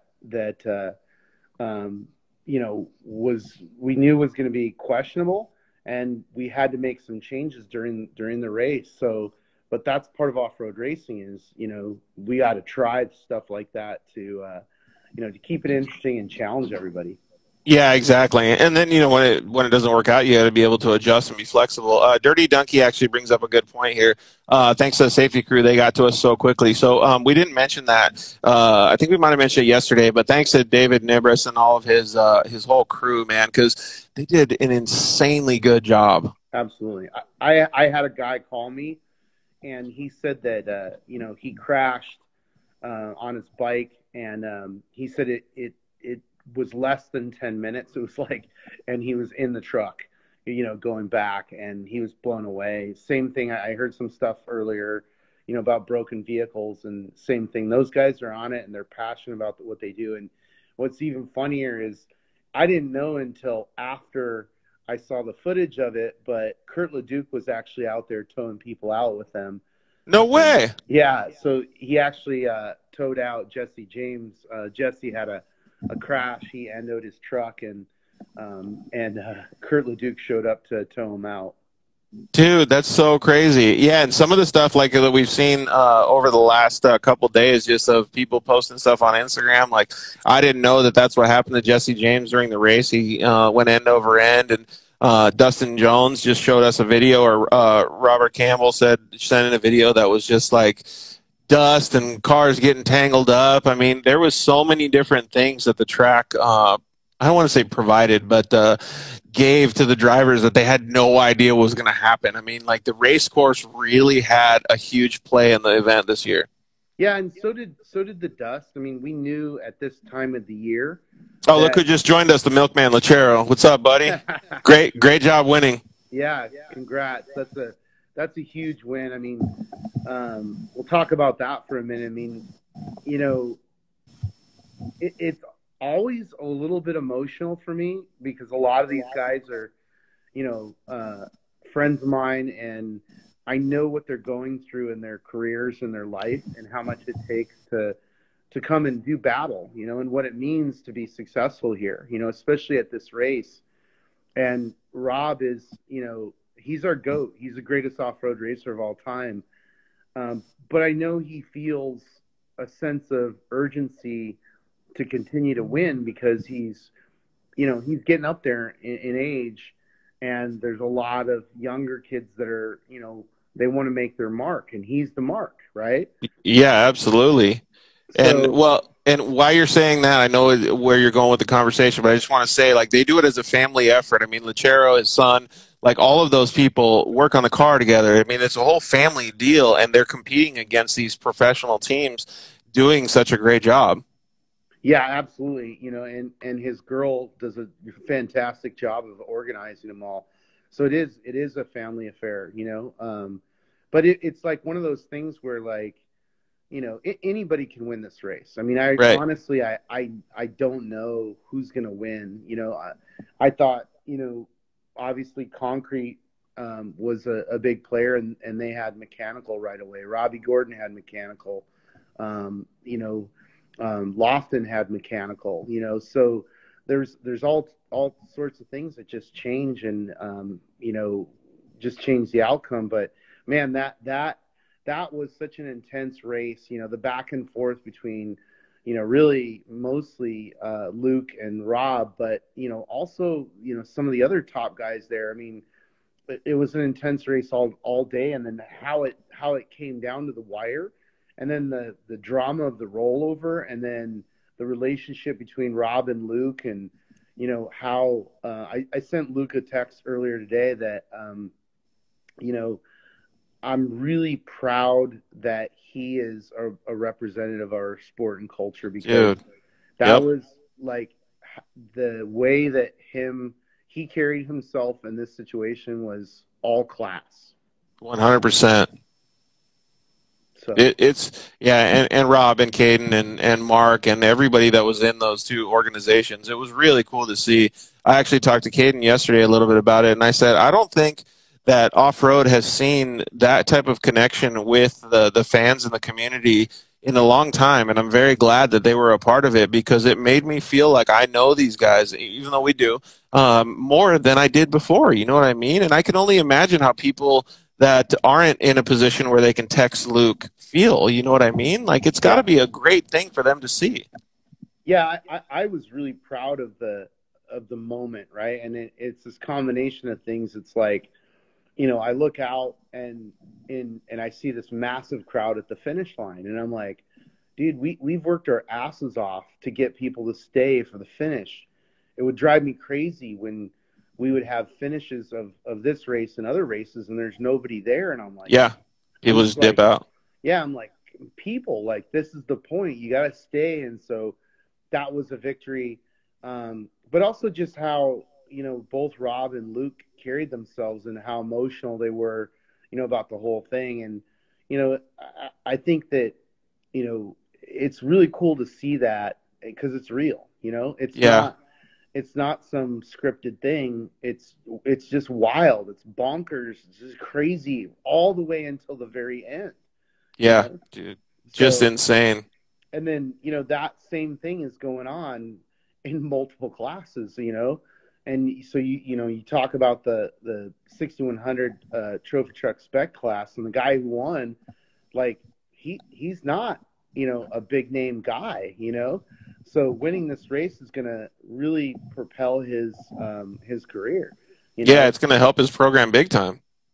On and on all through all these different classes. But one thing I did want to mention too is that I was stoked on the mini bike too. It was, dude. He lined up and I saw him, and he looked at me and he kind of went, "Is this okay?" And I was like, "Hey, dude, you paid the fee, you signed the waiver, like." I think stuff like that's cool, to be honest with you. It goes back to the spirit of the Mint and off-road racing, and run what you brung. Yeah, dude, 100%. He was telling us earlier, actually, like, so here's one. Here they are, right here, the Hapless Racing guys. But so he was telling me, he goes, they're like bikes that you can go buy at Tractor Supply, like just little bikes, right? It was like bone stock, and he's like, we put one. I think he said they put one at every single pit just in case they needed to trash it and get on the other one and go to finish the race. Like, how rad is it? Instead of putting a gas can, they just put another bike, right? we should make them wear like a clown mask and like a wig, and just have that be like imagine if you crash and you're in the middle of the desert and you're all pissed off. Yep. A little clown comes riding by on a mini bike. That would be so epic, right? Dude, he said that they help guys that like crashed on their dirt bikes. They passed a few people. Like, dude, it's just insane. Like, it really, gives you a feeling like this is what off road is supposed to be like. Just go have fun out there, right? Yeah. So I was going to ask you because we only got a couple more minutes left, but I was going to ask you two last questions. And one, what would be one thing that you change about the things that you did this year to make it better for next year? That's a good question. I always look at stuff and sit down with my brother and Killian and kind of analyze everything. So, I think the only thing that I didn't like the way it went down is the youth racing, right? So like the youth racing, we created a new course for. I don't think we gave them enough attention. I want to make those guys the centerpiece, and we've been figuring it out. And what people have to understand is that we ran 5 races. So yeah, a ton. We ran the limited race, we ran a bike race, we ran qualifying, unlimited race, and then a youth race, right? So it's difficult when you're running all those things. And I'm seeing the comments. So Chris, we only got an overhead shot of those of the youth racing. We plan on giving them more coverage in the future, but when the youth racing is going on the same time that we're doing the unlimited race and all our resources are allocated there, then that's what it is, right? So we plan on doing that more, and same with the bikes, right? Like I would like to give more coverage to the bike races as well. I see Dirty Donkey's in-car live footage. Yeah, so we have that technology. Costs a couple of bucks. Excuse me. So it's totally doable. I mean, everything is totally doable, and that's really what this is about. This is a situation of where we put our best foot forward and we showcase the world what we're doing, and then we improve on it. And exactly. That improvement is continuous. So yeah, we started the live in-car stuff last year, I guess a year and a half ago, by showing the in-car footage of Rob Mack, and we plan on doing that in the future. It came down to the wire this year, and we couldn't get any sponsors to bite on it. So yeah, and that stuff's not cheap, guys. So everybody that's commenting in for that, I second, third, I would love to see that. I'm 100% on board with you guys, but that stuff is very, very expensive, and it costs a lot to be able to have that come in. And like, let's just say you had live coverage for every single racer or every 10 out of every class or something. You got to space it out over more days too, because now you have more classes that are getting coverage and all of these different things. So it's a trickle effect. There's a lot that goes into all the questions that you guys or suggestions that you guys are having. Okay, so what was one of the positive things that you saw out of the whole weekend, or the most positive thing? This one's a little heavy. And I didn't talk about it while we were there because I didn't want to freak people out, but we're very close with the police, we're backing a racer, a friend, Sheriff Joe Lombardo, in his race for the governor of Nevada. He is a very good person. He's like a brother. And I think it's very important that we all work to get him elected and make some changes that need to be made, as well as being a huge racer and supporter of off-road. It will help us, right? Yep. But one of the things that happened or that transpired to happening was that the normal parking lot that we used to start the start of the parade downtown Las Vegas down the strip wasn't available, and so our other option was the Mandalay Bay Event Center, which was where the shooting was. And so we were effectively the first event that's happened in that parking lot since the shooting. And Wow. that was something that we chose to do because we think, you know, we've got to shake it off and walk forward. And especially for our brothers and sisters in, you know, Las Vegas Metro, you know, and just showing them that, like, you know, we're all in this together, and, you know, one asshole isn't going to ruin it for everybody. So Yep. that was one of the most positive things that I felt all weekend. And then of course honoring John Langley, like having his two sons flank Joe Lombardo at the start of it, and honoring John Langley, like that was another one that, like, you know, felt really good, and we wanted to make sure that you know, that when somebody like him, you know, that's part of our culture, is part of our community, passes, that you know, that he knows that, you know, his family knows that they're not gone, they're not forgotten. No. They're always going to be a part of this culture. Yeah, 100%. I love the way you're thinking about that. Mark McMillan, it looks like he just joined us too. I don't know if that's Luke's dad, if that's the same person, but all of the stuff that you're talking about right now is just reminding me of how good the culture is as a whole. You know what I mean? We all go out there and race our asses off against each other, fighting for position, doing whatever it takes, right? I mean, it's knockdown, drag out, like whatever it takes to do it, right? You come off, you're heated, somebody pissed you off, whatever it is. A lot of that stuff happens, but at the end of the day, there was so much positivity, and the community showed how much it cares about our sport in general. You got to be stoked on that going home when you're driving. Yeah, oh yeah, that's a huge narrative of our culture, is like, you know, you have to be, you are a type of person who wants to do this, right? Like Yep. When you really think about it, it's a very important thing. I talk about it all the time, the warrior class, right? Like, you choose to be uncomfortable, to spend your own money, to challenge your friends, your family. I mean, it's not a good thing for, you know, taking the easy way. It's the opposite of that. Yep. And I think that that's really important to, you know, to recognize, because we are, just by that action, just by you saying, you know what, I'm going to drive whatever 300 miles to Vegas, then I'm going to, you know, race, and then I'm going to drive home, and it's going to require all these people, all this money, all of these assets. That just puts you in a different category than normal human beings. And Dude, I think that's something to be celebrated, you know. Absolutely. Especially in this day and age. So, you know, I'm stoked on, you know, the sportsmanship and the camaraderie that I saw out there. And then also, like, the hard-nosed racing, you know, the battles, like you know, it reminds me of MMA. It's like these guys beat the shit out of each other for 5 rounds. Dude, yep. And then they're like, okay, let's go have a beer. You know, like, they're hugging each other and showing each other respect. And that's exactly what off-road racing is as well. Dude, I couldn't agree more. I think that's a really good way to end the live feed today, man.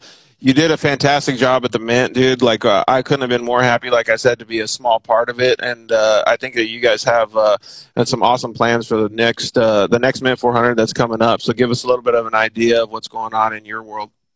Well, I mean, March is going to be quick. So we're going to, you know, I'm going to take a shower and then go right back to it. But no, it's, you know, more of the same. We're going to tweak some stuff. We saw some stuff that we think we can improve on. And then we saw some stuff that worked really well. You know, I really loved how qualifying turned out, especially because, you know, we were able to jump, you know, trophy trucks directly in front of people. You know? Dude, they were sending it. And they were, the racers were sending it, and I was sitting in the crowd, you know, listening to the crowd just go bonkers. And I'm like, yep, this we nailed it. Like, that is what it's about. Because if somebody sees that, you know, they're going to go home and tell their buddies who love NASCAR, like, you haven't seen anything. You need to come watch an off-road. Yeah, exactly. And nothing against NASCAR. We want all those guys to come race with us. And but I just, you know, there's certain things that we we're always looking at how do we unlock the value of certain things, and qualifying was a big one. We typically qualified up at Apex, which, only the inside people know where it's at, and it's a great spot, but it's like spending all this money for qualifying and then nobody can see it. So yeah, that's cool. But yeah, just more improvements, more tweaks. Like I said before, racers, sponsors, fans, we're open for improvement. Like, believe it or not, like I look at a lot of the emails and things, constructive criticism, and I go, you know what, that's a good idea. I think we could implement that. Let's do that. Yeah, exactly. Well, I'm glad that you're open to all that stuff too. And man, I'm just, like I said, I'm just stoked on everything that happened, dude. You've made everybody's weeks, and all of this stuff. There's so many off-roaders that have a smile on their face now because of the things that you guys provided and the platform that you guys gave to the racers. So kudos to you guys, and please give a nice big handshake and a hug to everybody on your team for all their hard work. I definitely will. I appreciate it, and thanks. Dude, you did a great job. Obviously, you and I had the marathon at UTV Worlds. Yeah. And so this was a little bit easier because we had a few other people helping us out. So, but I had a great time. You did a great job. I hope to have you back on, Mint again in the box with me, and we'll keep building. Dude, yeah, I'm stoked, dude. So, okay, cool. Well, let's see how it goes, man. Just keep on working and keep pushing. You're doing a fantastic job. I know you got a busy schedule with everything that's going on, so we're just stoked to be able to go off-road racing in these weird times. So keep it up, dude. Thanks, brother. All right, homie. We'll see you later. All right, see ya. Man, we got so much information today. Man, we're going on almost 3 hours now. So I'm going to take off. Scully's a little bit tired right now, so he's going to have to get some sleep. Thank you to Matt Martelli for joining us. Thank you very much to Dustin Battleaxe Jones, Dustin Henderson for joining us. Thank you to CJ, Tom, and Felix for joining us. We really appreciate those guys. Ruslan and John. Not Justin Smith. We had Ernie and Mitch joining us. Adrian and Manny Boy joined us. The only things I have left to say is we are going to Techplex on Thursday. We have the Techplex 12-hour race. It's going to be kicking off, I think, on Saturday. Chero, love you, buddy. Congratulations. So join us, man. We're going to be hanging out at Techplex. Dustin Battleaxe Jones and myself are going to be calling the race. It's just going to be a good time. There's so much racing. If you can't go out to Techplex, you can always hit some of the racing here on the West Coast as well. Man, we love all the stuff that's going on. Thank you guys so much for the support. Tell all your friends to follow the Dirt Life Show. We want to keep talking off-road with everybody. Thank you for all the messages that you guys have been doing. We love you guys. Good night.